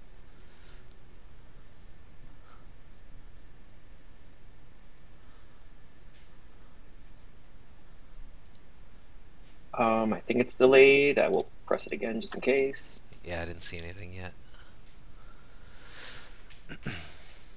Oh yeah, yeah, it's delayed. I pressed it like 3 times. Oh boy. I'm gonna get hit by a little lightning. Yeah, I don't know. Is it showing up on your screen or? No, not even. Wow, that's weird. Well, so that was your. Oh, it shows up now at 11. So That didn't show up on my screen yet. Oh, that's super weird. 11 will What was it? probably miss. Yeah, she'll manage to oh, dodge you know it. what? Yeah, yeah, I lost connection here on my computer. I'm on my phone for Discord. But yes, it's an 11. Okay, yeah, the 11 would have missed. So just this arc of lightning as Tizio quickly turns around, just like radiates from his chest and strikes off onto the nearby stonework. You kind of thankfully just duck out of the way. She'll drop invisibility, and wide-eyed, she'll kind of glance at him and say, "Okay, fair enough. That may have been in poor taste." You think? So as you all stand there amongst yourselves in this chamber, what do you guys do?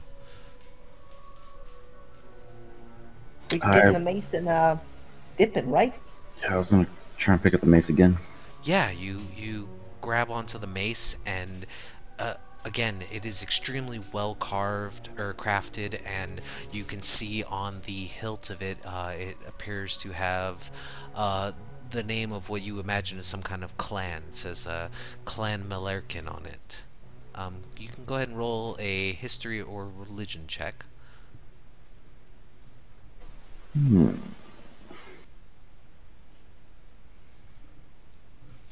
Same modifiers. Okay. Kind of taking a look at it and hearing stories from your mentors and your father back home, you know that a long time ago, an older dwarven clan, very skilled in crafting weapons, forged a mace that was supposed to help them in a long drawn out war against a ancient red dragon named Balagos, the Flying Flame. Seemingly, the weapon crafted to fight such a creature had been lost to time.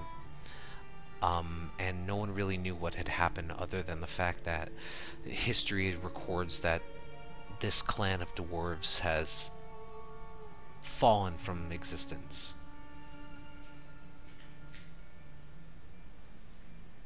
So safe to say it's unclaimed.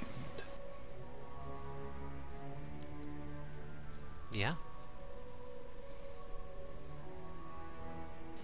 Can I don't know. I know where it's from, but do I know like its magical properties if it has any? I mean, if you want to take some time to identify it, you can certainly do that. Sure. Okay. Yeah, so if you guys kind of sit down and take a little short rest if you guys want to spend some healing dice to hit up and parry as you kind of look at this item.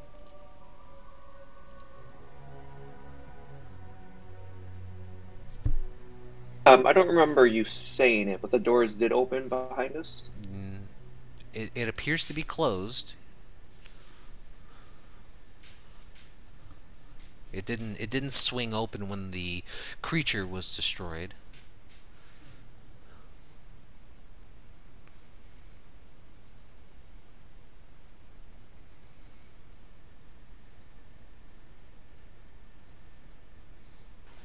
Am I able to do hit dice while checking for like a hidden exit or anything like that, or no? Sure. Yeah, it's go ahead and make a perception check or investigation. It's I'll not help him. okay. Go ahead and make it with. Are you rolling individually, or you can roll with advantage or choice?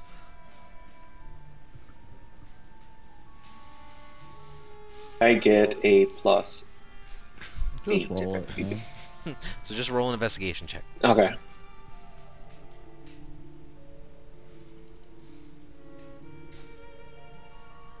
Don't miss.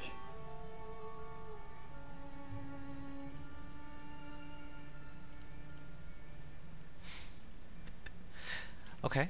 So as you guys kind of sit there and rest and try to tend to your wounds a little bit, patching yourself up as you go, you kind of glance around the room. There doesn't appear to be any kind of hidden doorways or passages.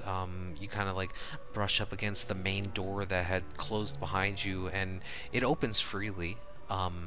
It pushes back out as you kind of press your weight onto it. But you're not seeing any semblance of other secret rooms or chambers.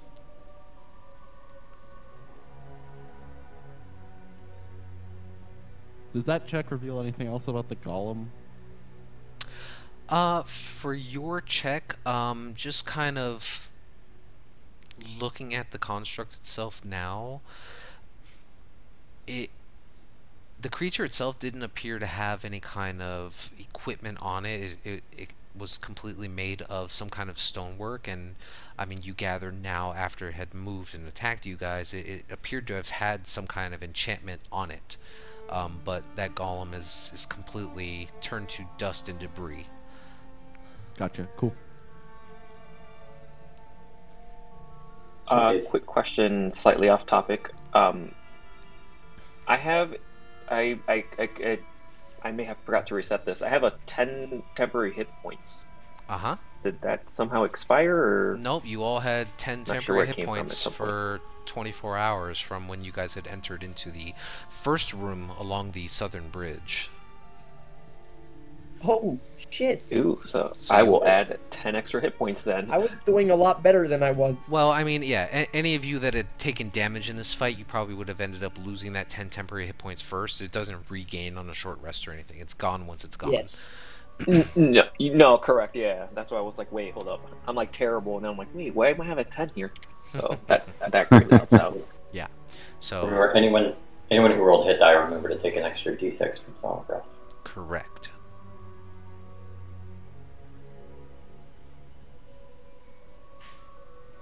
Look at Tal, I'm rolling an 8 and then a 6.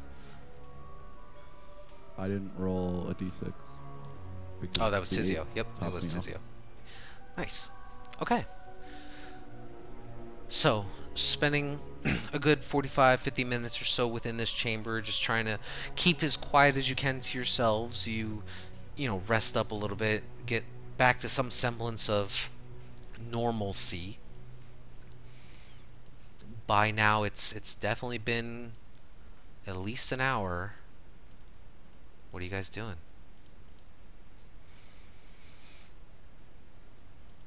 Question: Could we have called out to was it Ismail Right now? like before the long rest, so we weren't like just disappeared for an hour? I think she went all the way upstairs. I think she was gone by the time we were crossing the bridge. But... Yeah, so when you guys were traversing in this area here, before you crossed over the bridge, she was already out of sight. You're not sure where she went. What bridge was? I'm still at the battle screen. Oh, I'm sorry. I forgot to move you guys over. That's my fault.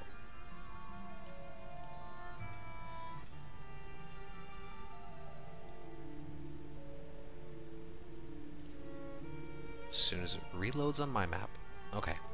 So, you guys are in the northern room here. When you guys were about to cross over that bridge, you didn't see her anywhere. You imagined she might have already went down the stairwell and out of sight.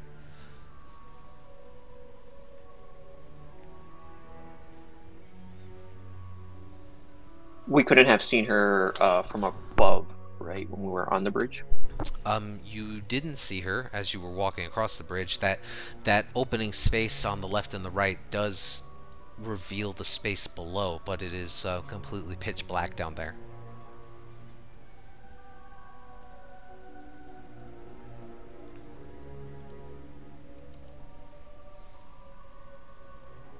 And she was a human, correct? As best you could tell. Alright, let's get out of here.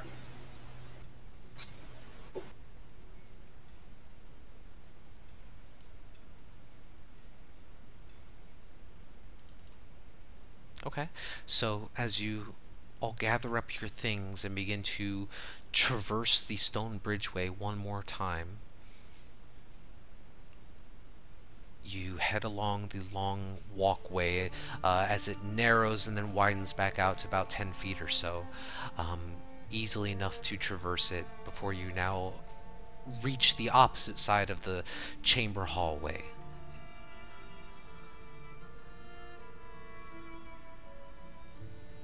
Are you guys heading back down the stairs, or what are you trying to do?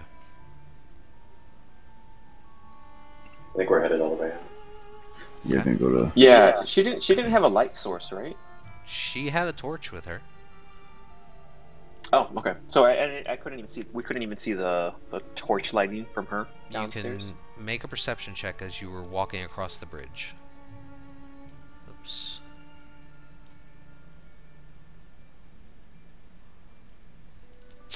As you kind of walk across the bridgeway and you kind of look down and you peer into the darkness, you didn't see any light source or anything. But now you guys are on the left side of the map. I believe you can hold down Shift and click, and it will take everyone there, just in case. You should all be there.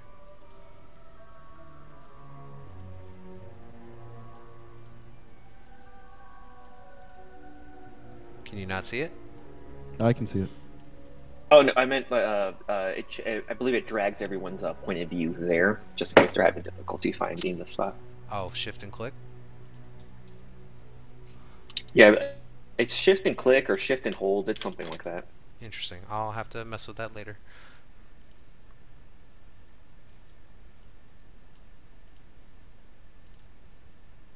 Okay.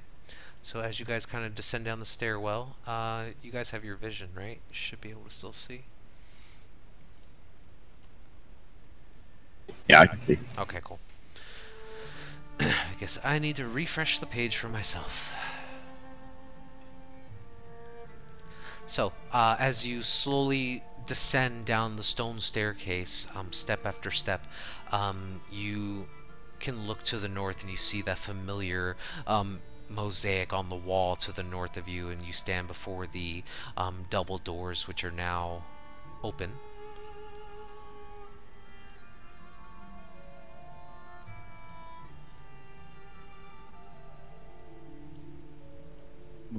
Off to see Raynar. On the way out, close the doors. Okay.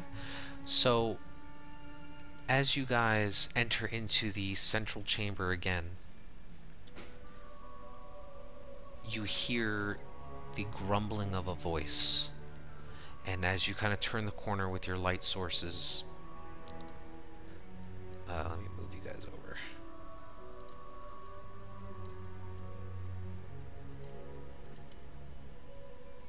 'Cause this is fun. Where is this? So, as you kind of walk around the corner and the light source hits your eyes, you can see that there's an individual standing over what appears to be Eastville, who is currently on the ground and appears to be unconscious, not moving. You're not entirely sure. You see a familiar human male, and you immediately recognize this person as the individual who had fled. This would be Kalarian and Ellis. The two of you recognize this guy. The individual who had fled from the combat in the alleyway.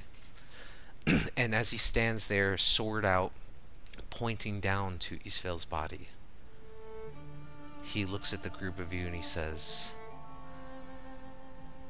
"Hand over the treasure, or I end her life now." Look, dude, we don't got the treasure. Who the hell does it look like we're carrying like a ton of treasure right now? You watch as he slowly begins to place the blade closer to her neck. You think we don't? Go ahead. No, sorry. Let him finish. Oh, Ellis is gonna say, permission to attack.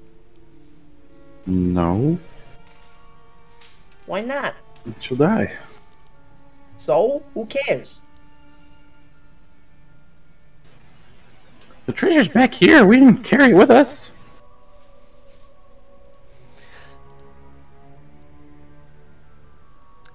You watch as he was slowly pressing this long sword into her neck. He releases it slightly and looks towards your direction, Perry, and he says, "Walk out of this place and never return, and I will spare this one's life." You're gonna need an escort to get there. How about you come with me? Make a persuasion check.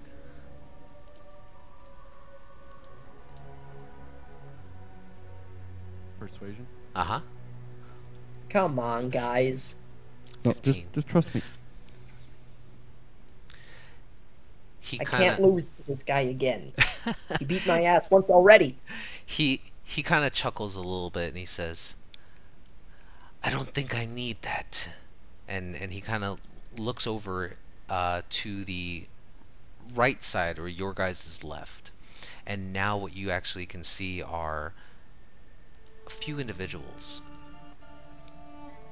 Two of those spine-looking creatures now have slowly begun to start circling behind you. And then out from the center columns here, you can see a male and a female. And they kind of look over to each other, and then they look at you and they say, let's see. "Well, Roswitha, I think we have a little bit of guests, don't you?" And then you can see that she looks over to the male and she says, "Yes, Syl, I think you're right. I think it's time to play." I need everybody to roll initiative again. Oh, What's shit. going on? Where's that mural, just so I can get some frame of reference? Back left corner out in here. Guys, I think we should start leaving the familiar to just watch the exit every time. Or, you know, we could just close locked doors behind us. Well, I kind of mentioned That's... in chat. Didn't he cast alarm, Talon? I don't think so. You guys ran away. I cast detect magic, and then you guys started running, so I didn't have time to cast alarm. Oh, okay. Whoever wanted the Siegebreaker weapon, if you wanted to attune to it, you could have during that that short rest you guys were doing. I do want it. but it's currently not better than what I have Okay. until I put my enchantment on it. Sounds good. All right, so let me get a couple things situated. I don't think you can put an enchantment on a magical weapon.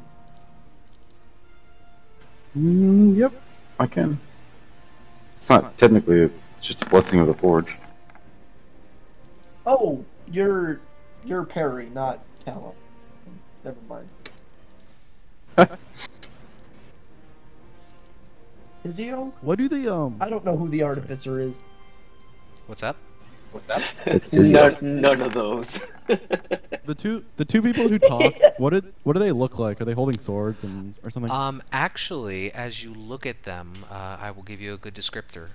One of them, the female, appears to be wearing heavy plate armor and is carrying some kind of mace, and you can see that as you just at a quick glance now that they step around from the shadows and enter your field of view, she's wearing this on top of her plate armor what appears to be this sash or something that is kind of draped down the front of her waist, and you immediately see a very familiar symbol of Asmodeus. The other individual, while he is not wearing heavy armor or anything like that, he is just standing there and just kind of has his arms crossed momentarily as he kind of looks over to his left, and you don't see any weapons in his hands. Cool. So let me get this one into the initiative too, as I forgot to click on the token.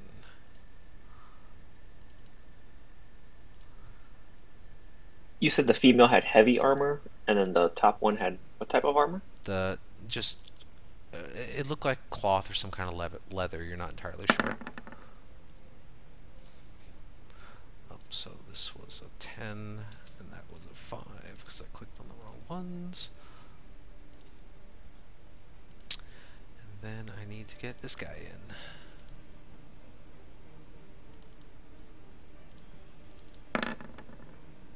Cool. So I think that is everybody.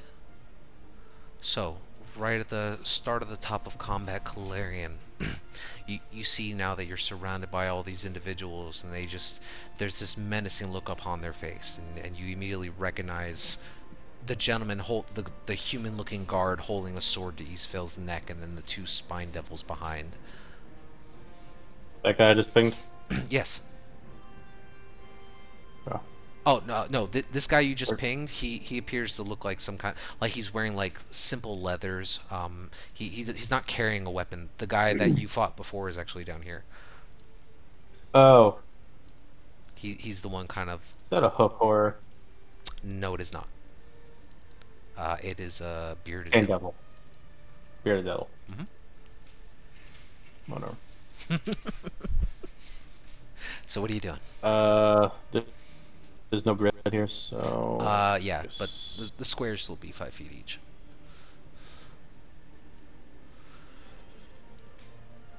Wait, what squares? On the actual map. On the actual map itself, there's squares. Oh, what the hell? They were gigantic for me for a second. Oh, yep. Sorry about that. It Weird. should be pretty Alright. close to scale for the measuring tool. Yeah, it looks like it's just resolution was like fucked up or something. So like one square was like a 4x4. Gotcha. I guess I'm going to charge him recklessly and attack him. Okay. Yeah, go ahead and roll for an attack. Actually,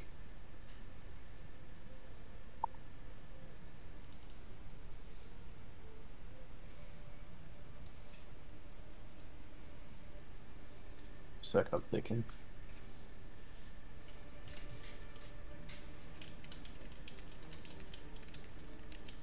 Would Divine Smite is considered a bonus action, isn't it? And it's kind of a It's a free free action action. for you guys. It's not a Yeah. bonus. Yeah, you just kind of do it when you want to do it. Paladins are awesome.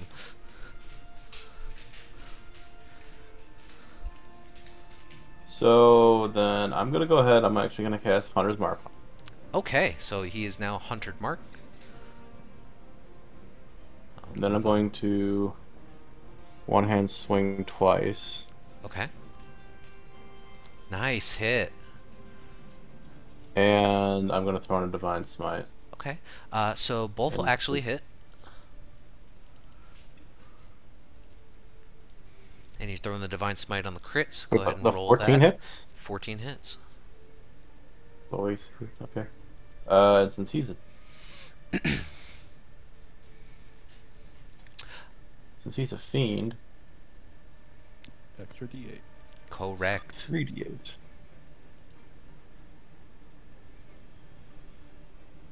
So 13 doubled to 26. Nice. 26, 38, 41 points of damage. Ouch. This time kind of... Also. What's up? Yeah, Hunter's Mark. Yep, plus another 4 points for Hunter's Mark. Nice. And another D6, and the first one's double. Fuck this guy in particular.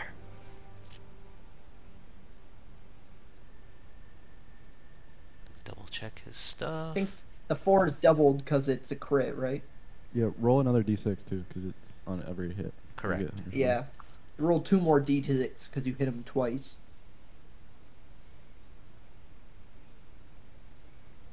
Well, the first one's double. Yeah. but- Ooh. Wow. So, no kidding. You literally one-shot this dude. So, that's hilarious because... So, now this time, right? So, Dude. seeing his face... Like, I'm not kidding. Like, you literally one-shotted him exactly to 0. So seeing this guy reappear now, and as you kind of bum rush towards him, sword in hand, you just praying out to Bahamut, you just slash down and vigorously at him, just seething with anger. And as you do, you make that first huge cut into his body. You watch his human form instantly dissipate into this weird looking hunched over creature with this long beard and some kind of glaive in his hand where was once a sword, and just frantically your eyes kind of like burst out wide open in anger and fury and just continue slashing into him, and just before he can even get out a word of retort, he's immediately just impaled. And you watch as he just like falls down onto his knees and just blood begins to spill out of his mouth. The male and female off into the corner, just their eyes go wide for a moment. They just kind of look over in your direction, anger filling into their face. I spit out his corpse. Yeah, absolutely. He is fucking dead. Eva. Holy shit, Color. Oh shit. I'm just going to assert that her reaction is so amazed that was inspiration. Coloring, you've got inspiration. Go ahead and take a D8 inspiration die. And with my action, I'm going to cast Enemies Abound at the female. Oh, show that one to me. Okay, let's see. It's a spell save DC. Intelligence save, creature makes if they're immune to being frightened. Okay. To the female, you said? Yeah, it's an int save against. It should be 15. I don't know why I'm saying 14. Okay. So, let me go ahead and roll this. I don't know why I can't toggle for them. Hold on a sec.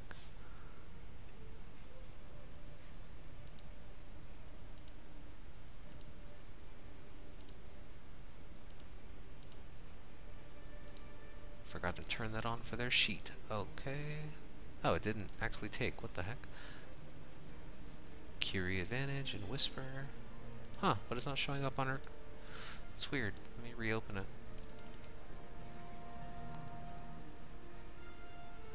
So interesting. Okay, so intelligence saving throw, yes? Yep. Alright, sorry about that. Oh, there it is. I had picked the wrong thing. So she gets 1 roll here. She rolled a 13. Okay, so you watch as the look of shock and anger in her face as she's staring at Calarian, it now just becomes kind of stoic and confused. So go ahead and mark off concentration on that. Yep. And I'm gonna back up a little bit towards the door. Okay. Watch out, there's no break. All right, Ellis. I am furious right now.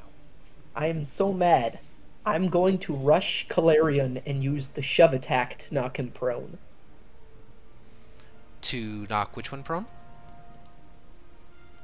Calarian. You're, What? Okay. Okay. I'm gonna say, you son of a bitch, that was my kill! And I'm gonna rush Calarian and try and trip him. Oh, okay. Um, So, Ellis, make me an athletics check. Calarian, make a Alright. acrobatics or athletics saving throw.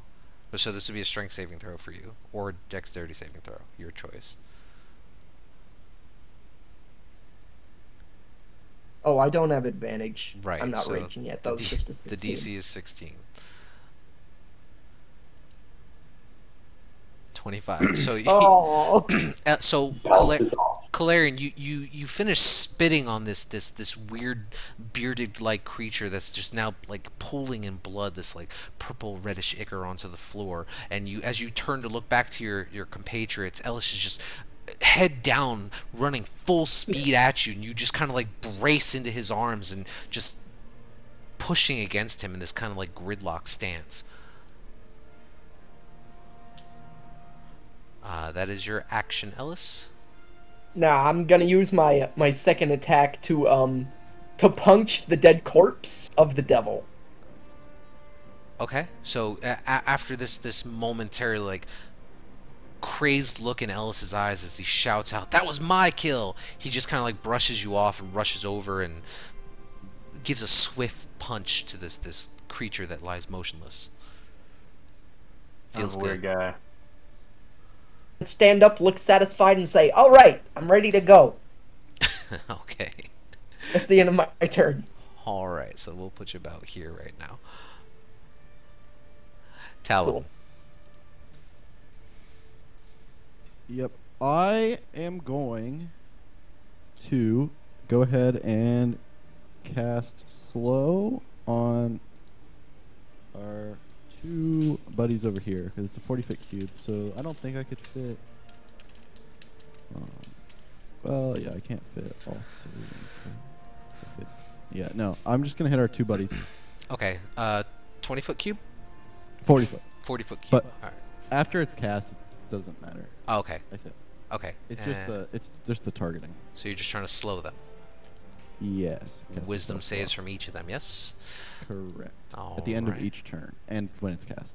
Right, when it's cast. Okay, so wisdom save from, let's do the female first. DC is 16. Yes, sir. Alright, the female rolls a natural 20. And let's Cool, go cool, for cool, cool, cool. the male now.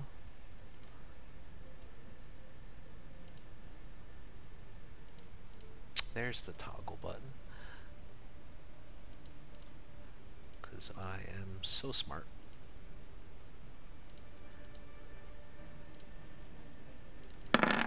And he rolls an 11. So he fails. So he is currently slowed. So we will get that marked down. And she just kind of like shrugs it off. Yep. And then I will go ahead and take cover behind that. Okay. Excuse me. All right. So now watching as this human male who's just kind of like wearing, just basic leathers, he just kind of like looks over to his compatriot and he goes, "Sister?" But as he says it, it kind of sounds like slower and drawn out, and he just kind of looks back over to the group of you. He is going to. Let me double check here.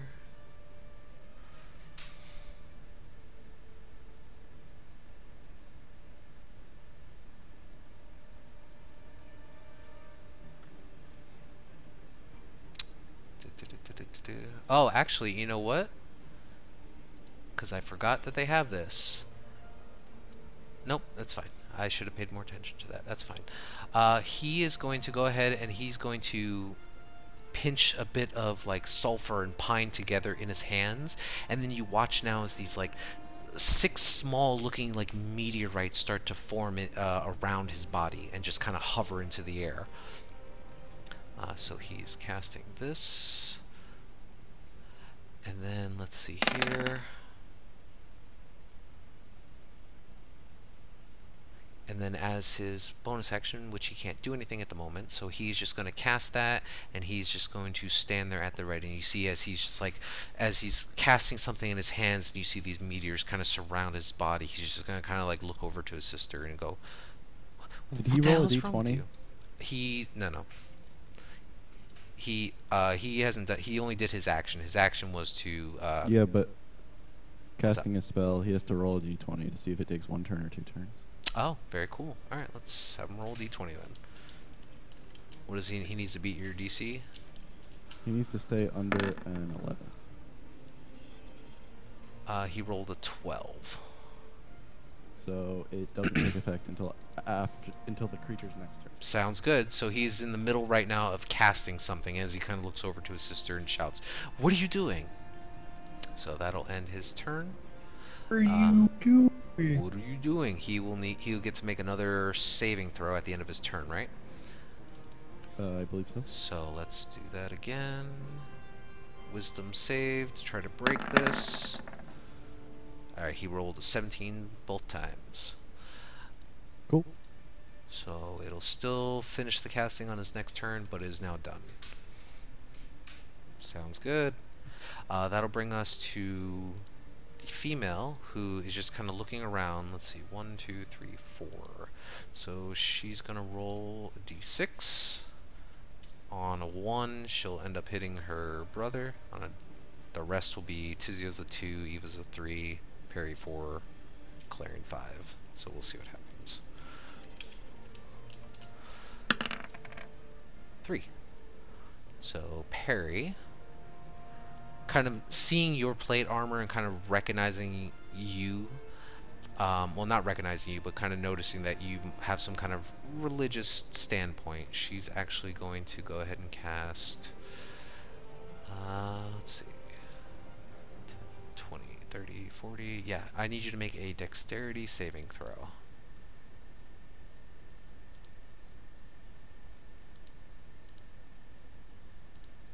No. The DC is 12. So you take 10 points of radiant damage as this black slickened fire just like apparates above your head and strikes down onto your body.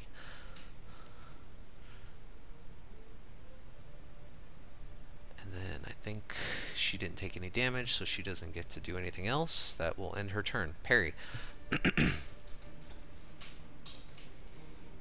Alright.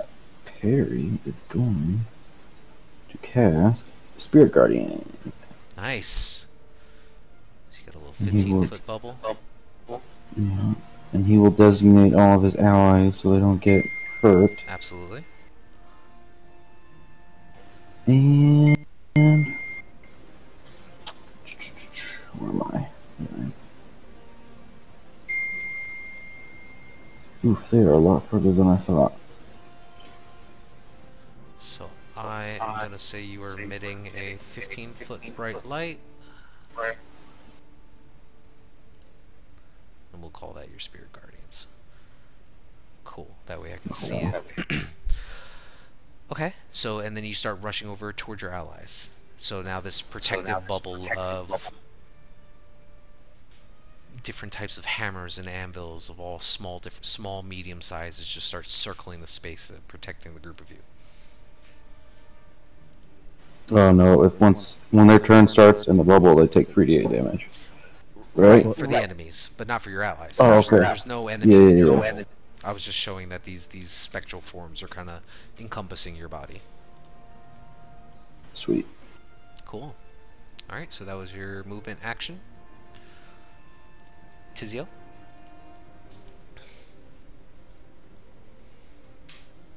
I see the and I apologize. These are fiends or gargoyles or So when you saw them in the alleyway, they appeared to be these small, like purplish, spine-looking. You're not entirely sure if they're fiends or what, but they're definitely not normal. No creature you've ever seen.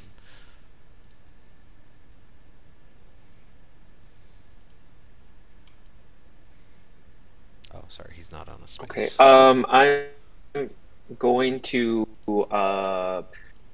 do 2 lightning launchers at the male guy over here, Okay. the wizardish type guy. Yeah. Okay. Phew.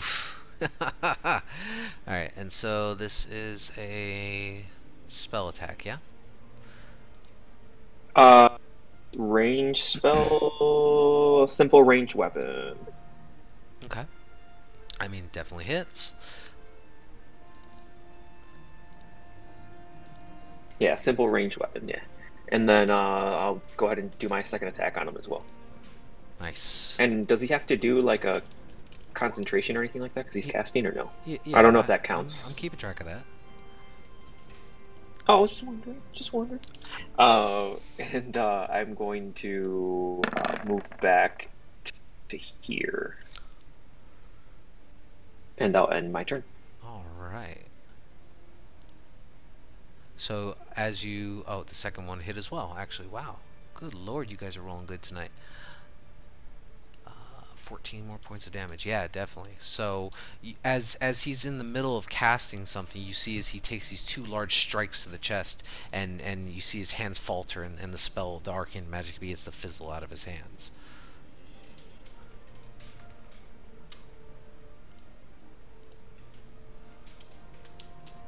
Okay. Let's see, that will bring us to them. So these creatures now are going to just kind of get up into position a little bit better. Let me see here. What's the range? Yeah, this one's gonna. I'm not sure if you saw Talum's thing, but the second attack should only be an 11. Yeah, I got that. So these 2 guys are gonna, they're rushing up as close as they can, and they're gonna go ahead and make 2 attacks on you, Talum, or Tizio, as you just cast out this large arc of lightning at them, or at one of their allies. So that is 1-tailed spine attack. It'll be a 17 to hit, which I don't think hits you. It does. I have my shield, so it does. Oh, Meets gotcha. it. Okay, so just barely. So you take 3 points of piercing, 3 points of fire damage, and then the second tailed spine is going to swing at you as well for a 20 to hit, and that'll be another 9 points, 4 piercing, 5 fire, as they both just shoot and launch these spine purple protrusions from their backs towards you. Calarian. And Eva, you're up next. Who should I one shot now? The caster. Not me, please. So is there just this one spine devil left? No, there are 2 that you can Oh, see. okay. Well, I guess I'm gonna move 100th mark to this one, Okay, he is now 100 mark. and then go for a swing or 2. Go for it. The 9 and the 11 both miss. Yeah. You have an inspiration. That's it, You do have a D8 inspiration. I guess I don't know what that means. Roll a D8 if you want to add it to your attack roll or saving throw. Oh.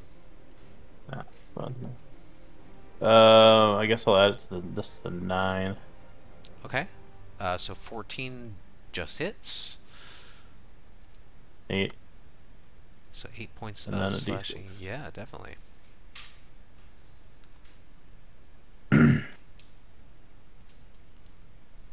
Nice. As you rush off to the opposite side of the chamber now and just start slashing at this small spine-like creature. It starts to wail and howl as blood begins to splat against the side walls. Nice. Eva, Wait, did I kill Yeah. that one too? did you kill it? No, you didn't kill it. Oh, okay. It is still there, but it is yelling into your face right now. All right. Eva, Ellis, you're up next. But he was going to yell over at the male caster. This isn't working out too well for you, is it? A little bit of smart. Okay, that's a wisdom save for it, right? Yeah, I was just like, Boy, oh trying to boy. roll 20 smaller. Oh man, they are not rolling good with advantage tonight. He definitely fails. Wow, so gross. Nice. You can see now that there's a bit of blood trickling out of the side of his ear and his nose as he's just like kind of like doubling over slightly in pain. I'm just going to move over into Perry's hammer sword. Mm-hmm. Okay. Ellis. I will say, all right, Dragon Man, it's on. From this point forward, we are competitors. And I will rush this guy. All right, so you rush over into that space. I would like to rage with my claws. Yes. And I'm going to try and steal his kill. Oh, okay. So you rush up over into that space. Yep. That's 10. That's 20 feet of movement to get into over to that Nice. spot. 11 does not hit. 17 will hit, and 27 will hit. Can I add my bardic inspiration to the 11? Sure. Go ahead and roll D8. Great. Oh my lord. Okay, so 12 still doesn't hit, unfortunately, but the 17 and the nat 20 do. So you do 20, what is that? 23 points of damage, and easily enough you do as you rush over to it and begin to just pound and kick away at this small creature. You know, like it. You accidentally end up punching in one of the spikes, and it actually ends up pushing back into his lower back and coming out of his chest as there's this loud bleh, as it just kind of like falls flat onto the ground, not moving. Got him. Next. That's the end of my turn. Yeah. Talum. I will use 20 feet of movement to go there. Mm-hmm. Then I will upcast Tasha's Mind Whip to hit both of my enemies. Wow, that was such great damage. Okay. So as you, what's the components on this? Is it verbal, somatic? Just vocal. Okay, so as you begin to start saying those words, and you can see that the male behind his sister is like looking rough. He like looks up at you, sees you pop around the corner. He's going to counterspell it. Okay. Means he's not casting Fireball. So. So he looks extremely like rough right now, and he's like doing everything he can to like stay alive. You still have bonus action. Yep. And for my bonus action, I will push the cleric lady away from me. All right, so that is a strength save. Yeah, DC 16. All right.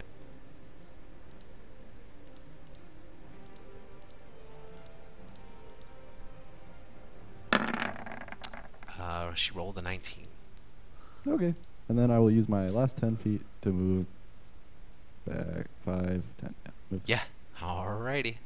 So that brings us to him now. So the caster individual up at the top, he's just kind of looking at the situation. He yells over to his sister. He's like, Roswitha, snap out of it already. And he is going to go ahead and cast.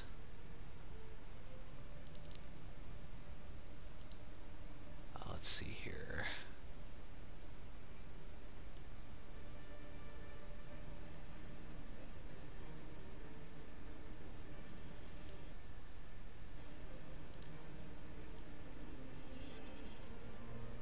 He's going to attempt to cast. Yeah, he wants to get you guys in there for sure. And I don't think that hits anyone else. Oof, that's rough. Yeah, no, he's just gonna cast it centered on the two guys that are killing people left and right. He's gonna go ahead and cast web. What's this for, Eva?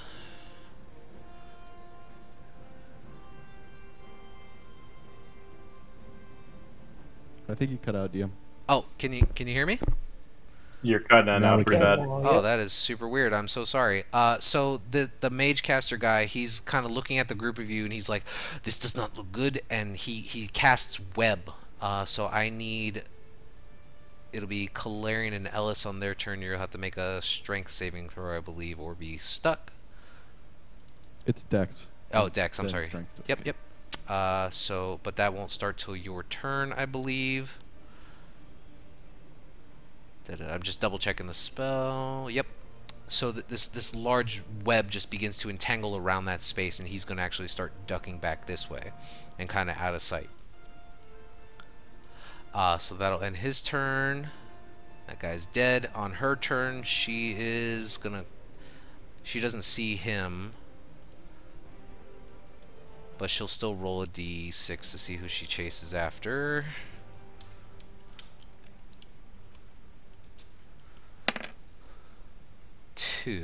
Okay, so she's just gonna kind of move up into position closer here, seeing the webbing in front of her, and she will cast. Let's see. She's going to cast Hold Person at 3rd level, so I need Kalarian and Ellis to both make wisdom saves.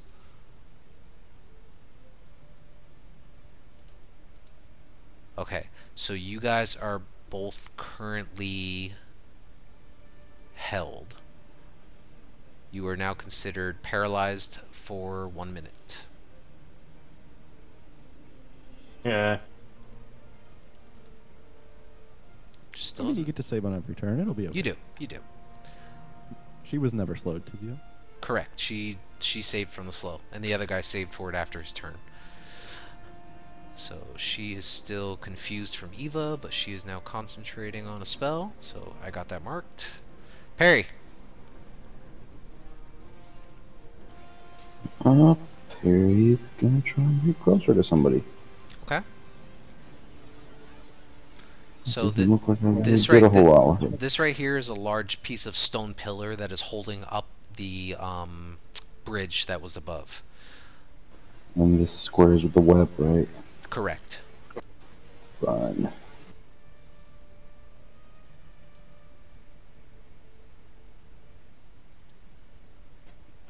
Fudge it. I'll see if I can get through it. Yep. What do I roll? You need to make a dexterity saving throw. DC is Where is his DC? Huh, I don't know why I don't have it listed. 13 is the DC. So I'm stuck, right? Yes, so you are currently restrained in this thick, like, gossamer looking webbing. You can use your action to try to break out, or you can use a ranged attack. Correct. I think I'll just throw each attack. I'll just Sacred Flame this person here. Okay, so dexterity saving throw from her. She does not get advantage from this one.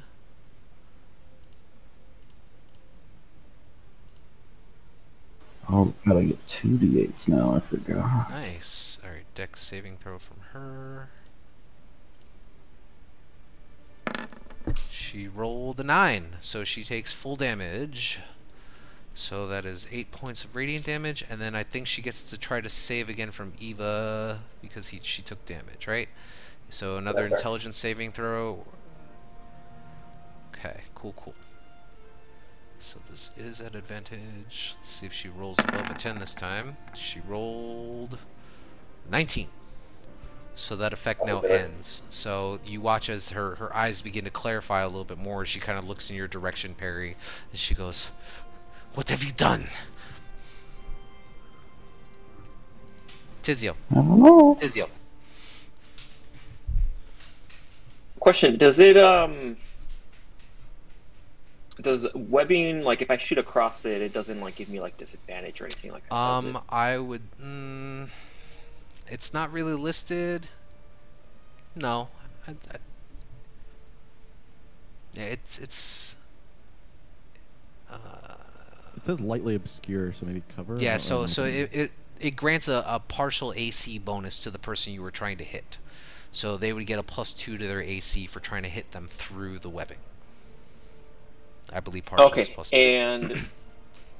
and if I was to go check on I forgot her name, Isvel. Uh-huh. Is that like an action to, like if she to see if she's dead or I mean, it doing would. death saves type of thing? Yeah, it would kind of be an action to kind of like stop and like investigate or do a medicine check to see if she's unconscious or bleeding out or dead or whatnot. Okay, I will just go ahead and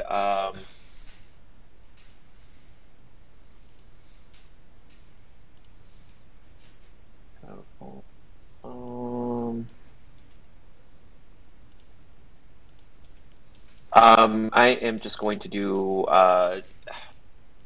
that other creature thing still hasn't been touched, and I see him eyeing Calarian and Ellis, who are being trapped. So I'm going to Yep. take some shots at him. All right. With your launcher. That is correct. Yes. Yep. 17 hits. Then I'm going to take my second shot at him. Okay. So is this also with the +4, or is that the crit damage again? The first one will get the +4. The second one won't get the +5. Got it. So we're looking at 13, 23 to total. Yeah. Yes. All right. So yeah, you just kind of rotate or pivot on the spot, and you just kind of turn and release another large torrent of electrical energy towards this creature, and it just bashes him right into the chest. And you can see now that there's like large burning scar marks and smoke starting to emanate from off of his chest. He looks really beat up. Sweet. I'm going to then run 5, 10, 15, 20, 25. I'll just stop there in front of the In front of her? Okay. smell. Yeah. And my turn. Sounds good. Alright, that brings us to this creature's turn. This creature, seeing the two of you kind of stuck and like you're like locked in place, and now you're also being stuck by this webbing, he's just gonna go ahead and let's see here. Yeah, he's gonna rush up and just try to slash at the two of you guys. Since you are paralyzed, he'll get advantage on the attack, I believe. And he crits. And he auto crits. So yeah, so he's gonna take 2 attacks, one with his bite, one with his fork. So the first one is a 17 to hit you, Calarian, which I think misses, even though you're stuck. And then the second one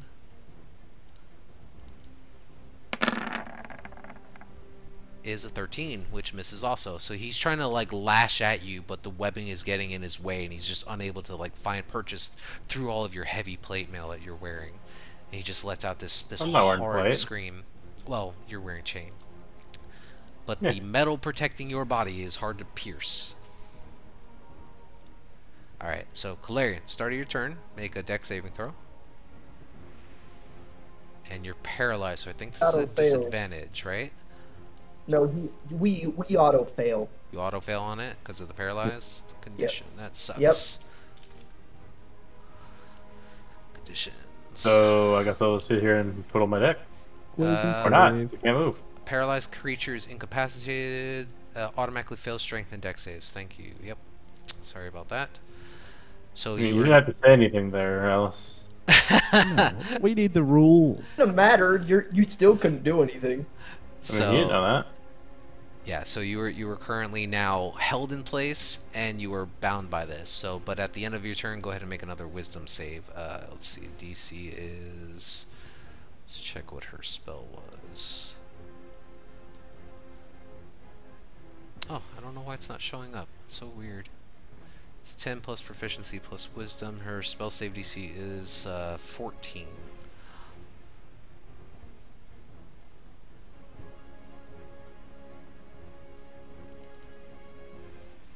So go ahead and make a wisdom saving throw. Trying to beat a 14 DC.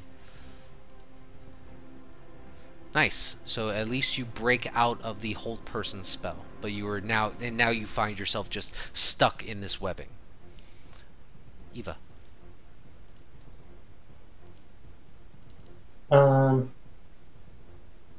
Okay. Yeah, I think she's going to let's do the little demon thing. See if we can get her. She goes first. Where's the guy? The guy ran behind the pillar. I can't see him anymore. Yeah, he ran out of your sight, unfortunately. But he looked like really beat up. All right, we're gonna dissonant whispers the lady thing. Okay. Stick right next. Still not looking good, is it? All right, so that should be another wisdom save for her, right? That's right.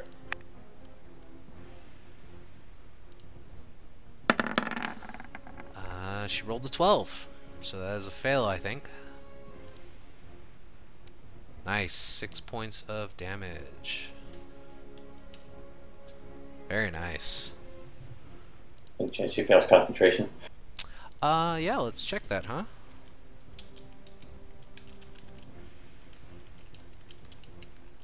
Not that you guys would know she lost concentration. Let's see. Plus her wisdom.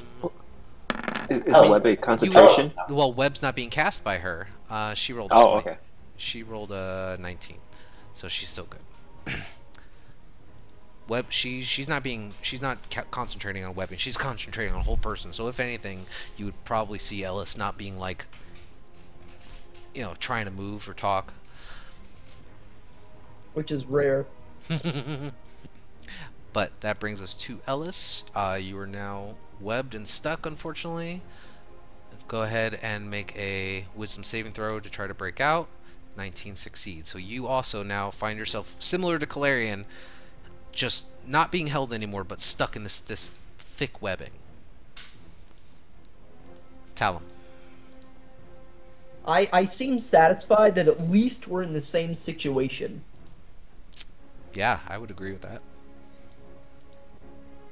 Okay. And that's the end of my turn. I will. I assume your bird's with you. Yeah, I guess. I don't know. I hadn't really been paying attention to him. That's fine. I'll go ahead and stick my head around the corner, see what I can see. I think that's 15 feet of movement.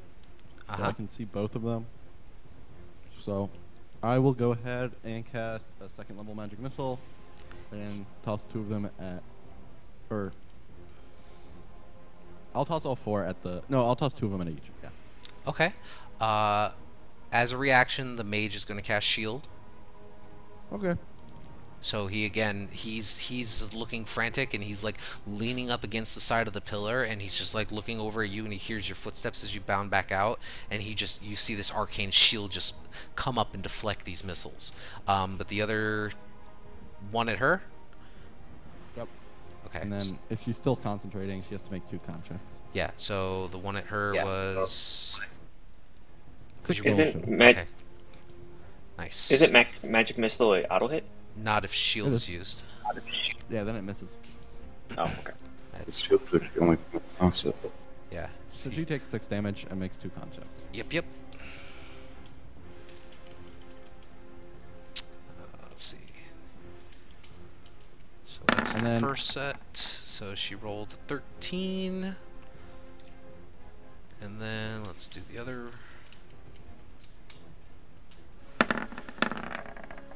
The other one is a 17. So succeeds on both. Well, I guess technically they both escaped, so it doesn't really matter. I Okay. don't actually know that. But anyway, that's the end of my turn. Alright. So, bringing us to the mage, who's like, shit! He's gonna move a little bit more out of sight as best he can. He's going to actually stick his head out on this side. He's going to kind of try to assess the situation a bit. As he does, let's see here. So he casts shield, so that drops that by 1. Still concentrating on that.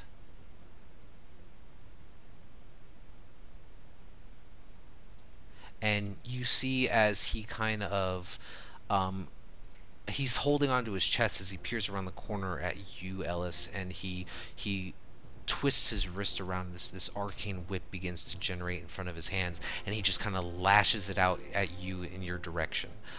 So he's going to make a spell attack against you. Oh, you must make an intelligence saving throw. 13. Let's see what the DC was. The DC is 13, so you actually succeed. So you'll take no damage, I believe. Or is it half? You It's take half half as damage. much. Thank you very much. I've never got to fight you guys with a caster before. This is fun.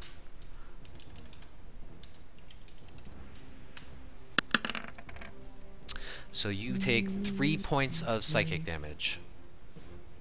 That means I take 1. I'm resistant. You sure are.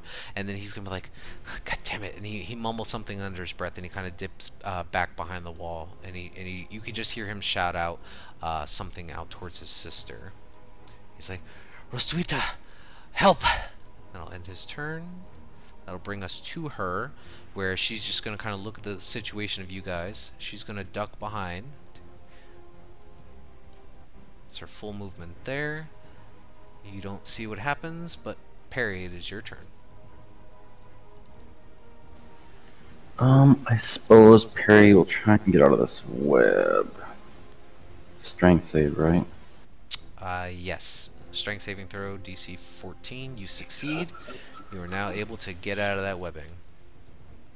I go through it, or is it? I gotta keep making. No, you can just, saves. it's half movement to get through it. If you stop and end your turn there, you'll have to make another save. Whoa. Right about there. Yeah.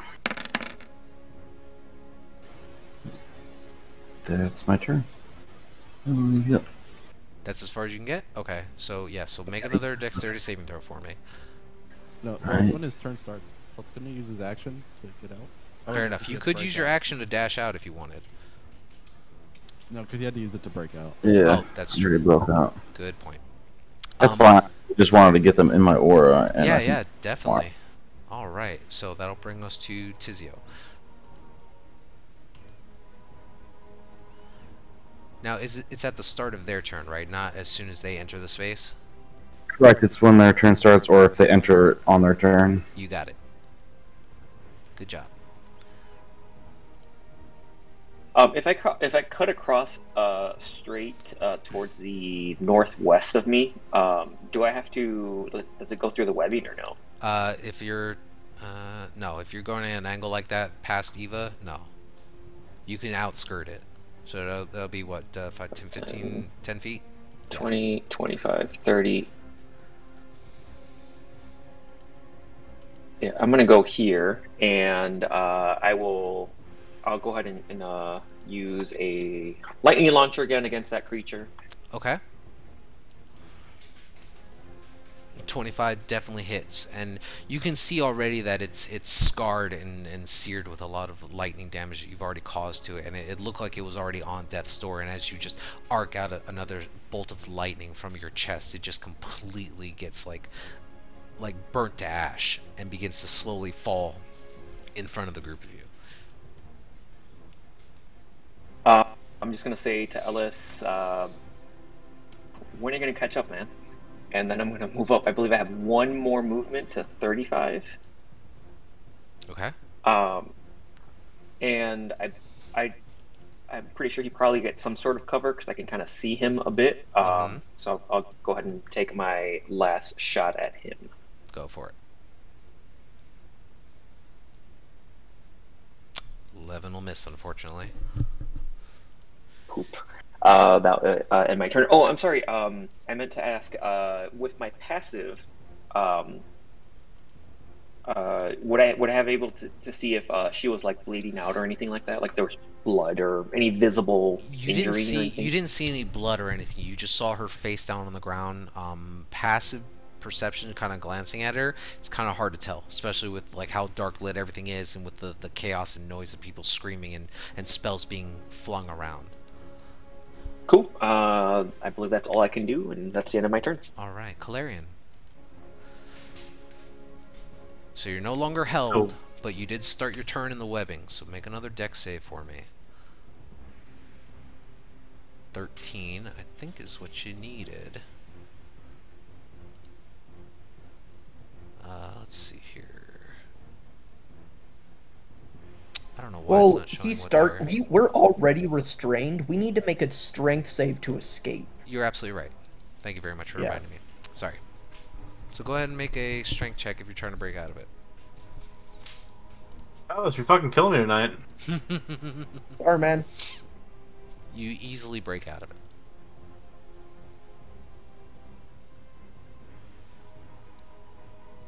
Yeah. Okay, so you are now able to remove yourself from the webbing if you so choose. So you have movement and you have bonus action. I'm gonna push Alice down.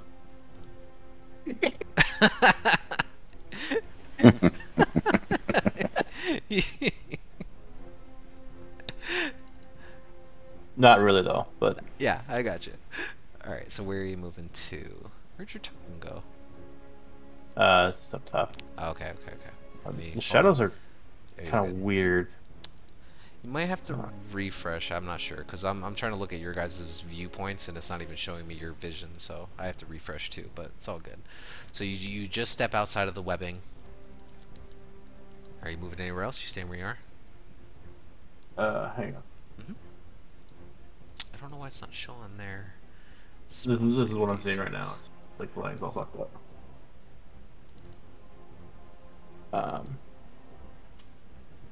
So where did that person go? You're not entirely sure. Oh, okay. I mean, you saw them dip around this corner here, but that's where you lost sight of them. I guess here is about as far as I can go. I suppose I have bonus action, so I could dash too. It would be action to dash. Oh. If you were a rogue, you could bonus action dash.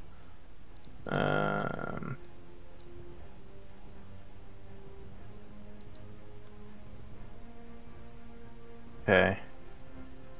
I guess I'll go here then instead. All right. Found him. Yep.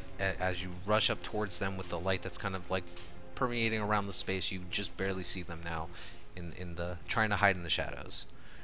Okay. And I have bonus action. Yeah. Okay. Moving Hunter's Mark to this guy. Yeah, you bet. Hunter's marked. Oh. Eva. I'm gonna stay put. I'm gonna actually not concentrate on anything and can't hold a spell now. So I'm gonna hold Vicious Mockery. And if one of them sticks their head out at any point, I can see them. Can I direct on a free action say, hey, they're over here? Yeah, you can easily shout out that they're over there. Okay. And Eva, you are holding, if you can see them within 60 feet, you will cast Vicious Mockery. You got it. Good. Sounds good. Ellis, make a strength save if you're trying to get out.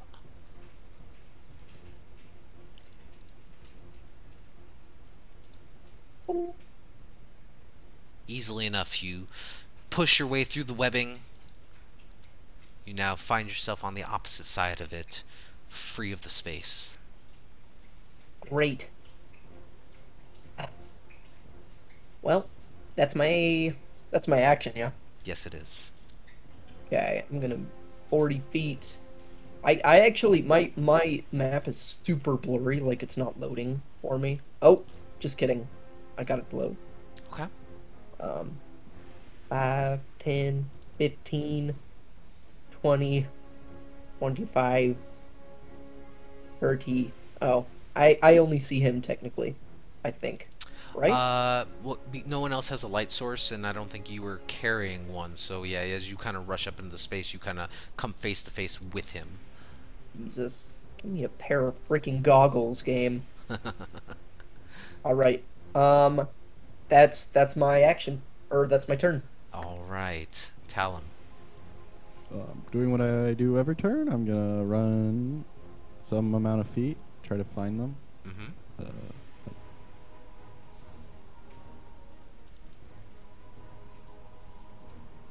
Okay, where are you gonna run? Did someone cast like light on my weapon or something? Talon has light on a stone.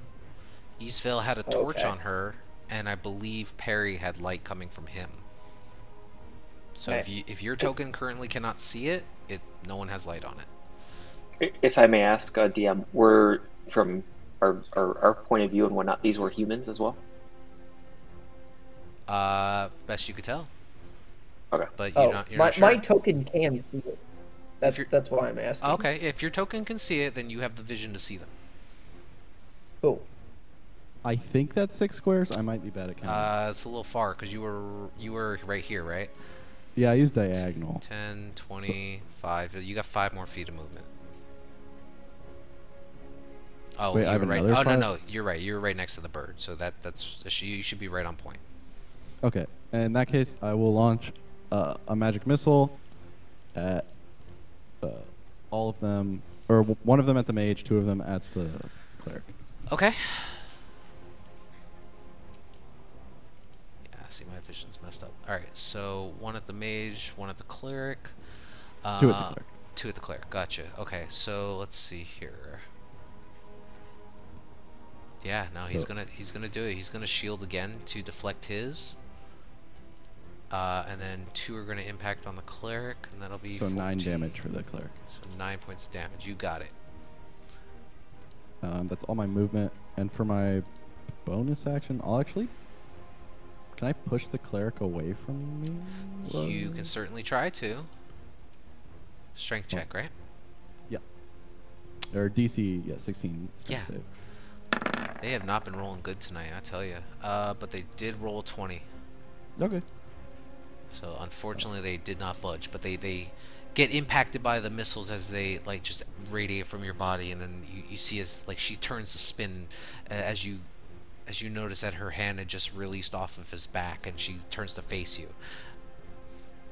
That'll bring us to him, and now that you're kind of face to face with this guy, Ellis, he's just kind of looking over at you, and let's see, this is the wrong sheet. Let's see here. He does not have a lot of good stuff. Interesting. Okay, yeah, he's gonna back up. You get an attack of opportunity.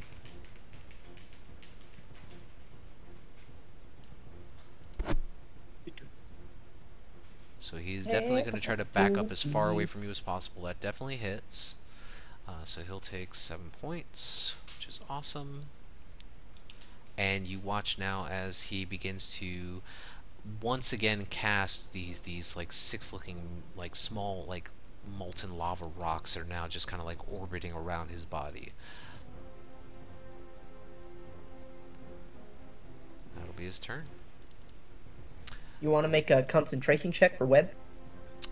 Sure.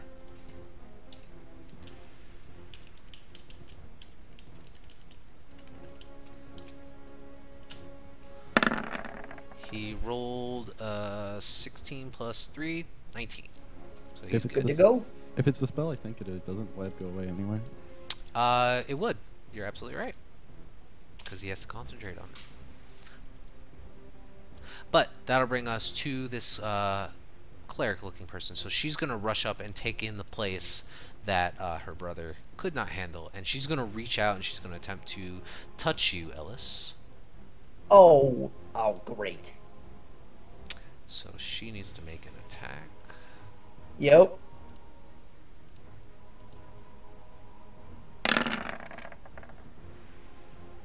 This will be a did I not roll the damage right? Let's see here. Oh, she just rolled bad. 10 or something. Yeah, no, it's not that. Yeah, no. So it's just a 15 to hit, which I don't think hits you. Oh, that hits. Okay. She rolled for her damage, by the way, for the spirit guardian. Who? Well, I just rolled. That's Oh, it's right here, right? Or is that a rock? That's a a rock. rock. Oh, I look like the edge of a token. No, that is a rock. She's on the opposite side of a rock that you currently cannot see. So you take 10 points of necrotic damage. And you watch as you feel as some of your life force begins to slowly get siphoned out of you. But that rock is getting his butt kicked. But that'll end her turn. Perry, the webbing that was encased around you is just gone now. It just seems to have evaporated. Yeah. Where are they? You heard Kalarian shout that they were over here, and he's up here. Okay. Oof, man. 25 feet sucks. Here. I guess I will dash. Okay. Yeah, that'll do it. Very nice. You just kind of rush and put yourself in the space between them. Nowhere. I think it halves their movement speed too. Yes, in the space it does. You still have a bonus action though. I'm good. Save my. Damn.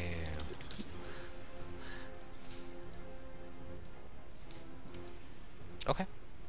Tizio.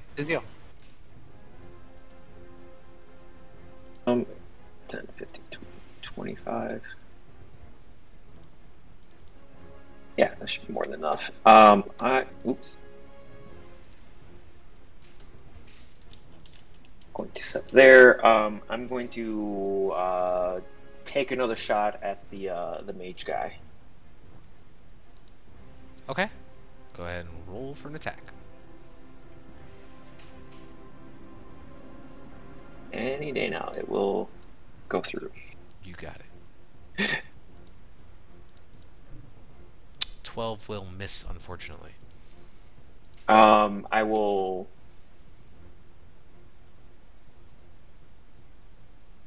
I'll take the next shot at him. Go for it. 21 does hit. So the first hit gets the additional lightning damage, right? Yep, It's once per turn, so if it doesn't, Right. I'm assuming it's like the thing, sneak attack, where if it doesn't hit it. Right, but it It hit can on go the towards the second next one, one. so he takes 8 points of lightning damage. He is looking really rough. He's not Oh happy. yeah, sorry, I misunderstood you. Yes, You're that good. is correct. Yes. Okay, cool. Anything else? No? No. Alright. I won't. I won't move closer. Okay. Kalarian, what you doing? I'm gonna try and kill him. Yeah, go for it.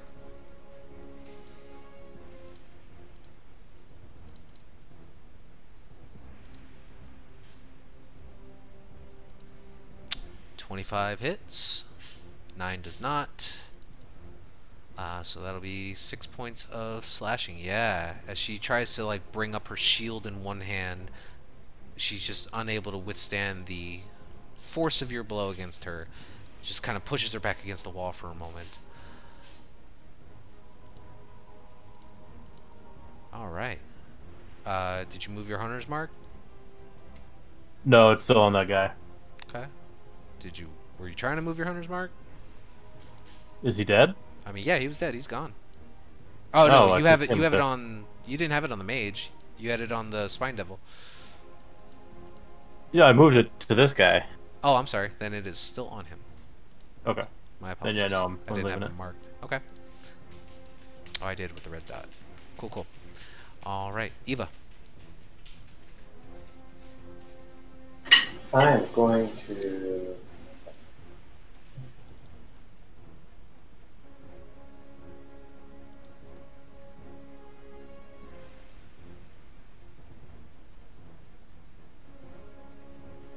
Ooh, I can just barely see anything. Can I reach it?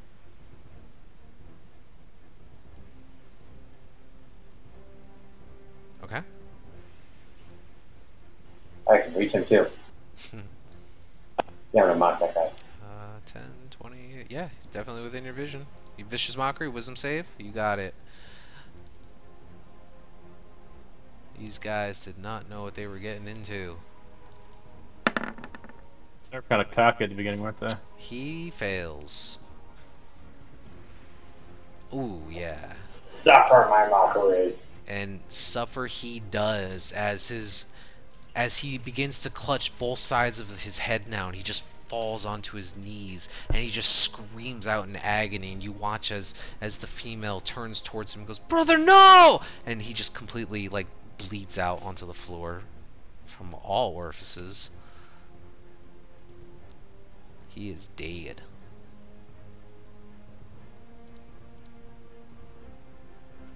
Well, I can do nothing more than mock someone to death, so.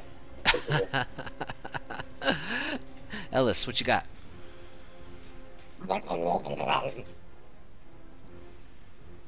Reckless. Go for it. All hit. Let's see here. It's 11, 17, 19, 24 points of slashing damage. How do you want to do this? I just want to like, as she's defending herself from Calarion, I just want to like grab the side of her arm that's not defending itself, look up Calarion, and then punch her 3 times. So My kill. Spring for me My tonight. kill. she's holding the shield in her right hand, and she's trying to like barricade herself against Calarion's barrage, and as she does, she just isn't able to react fast enough as you just begin to start punching her in the like left side of the rib cage like over and over, and as you do it just begins to cave and dent in the plate mail that she's wearing on her side, and as it does, it begins to start piercing into her ribs, and then you make contact, and you think you like pierced her heart, and as you do, the shield drops from one hand, and she just tries to reach out towards her sibling, and then falls lifeless. Like, are you mad at me forever now or something? Because for that one kill. Oh, Nah, Ellis decided I to show think up. I'm good. Okay. I think that went surprisingly well. Yeah, dude, nice work. Also, you know what? As out of respect for getting a nice kill. Now I am mad that you took it, but out of respect, you can keep the sword. All right. So as the dust settles once more, and you kind of look around and assess your situation, you feel safer now for the moment, as this ambush that had awaited you is no longer an immediate threat. You take a moment to rush over towards Eastvale and just kind of take a look at her, and she seems to be breathing but unconscious at the moment.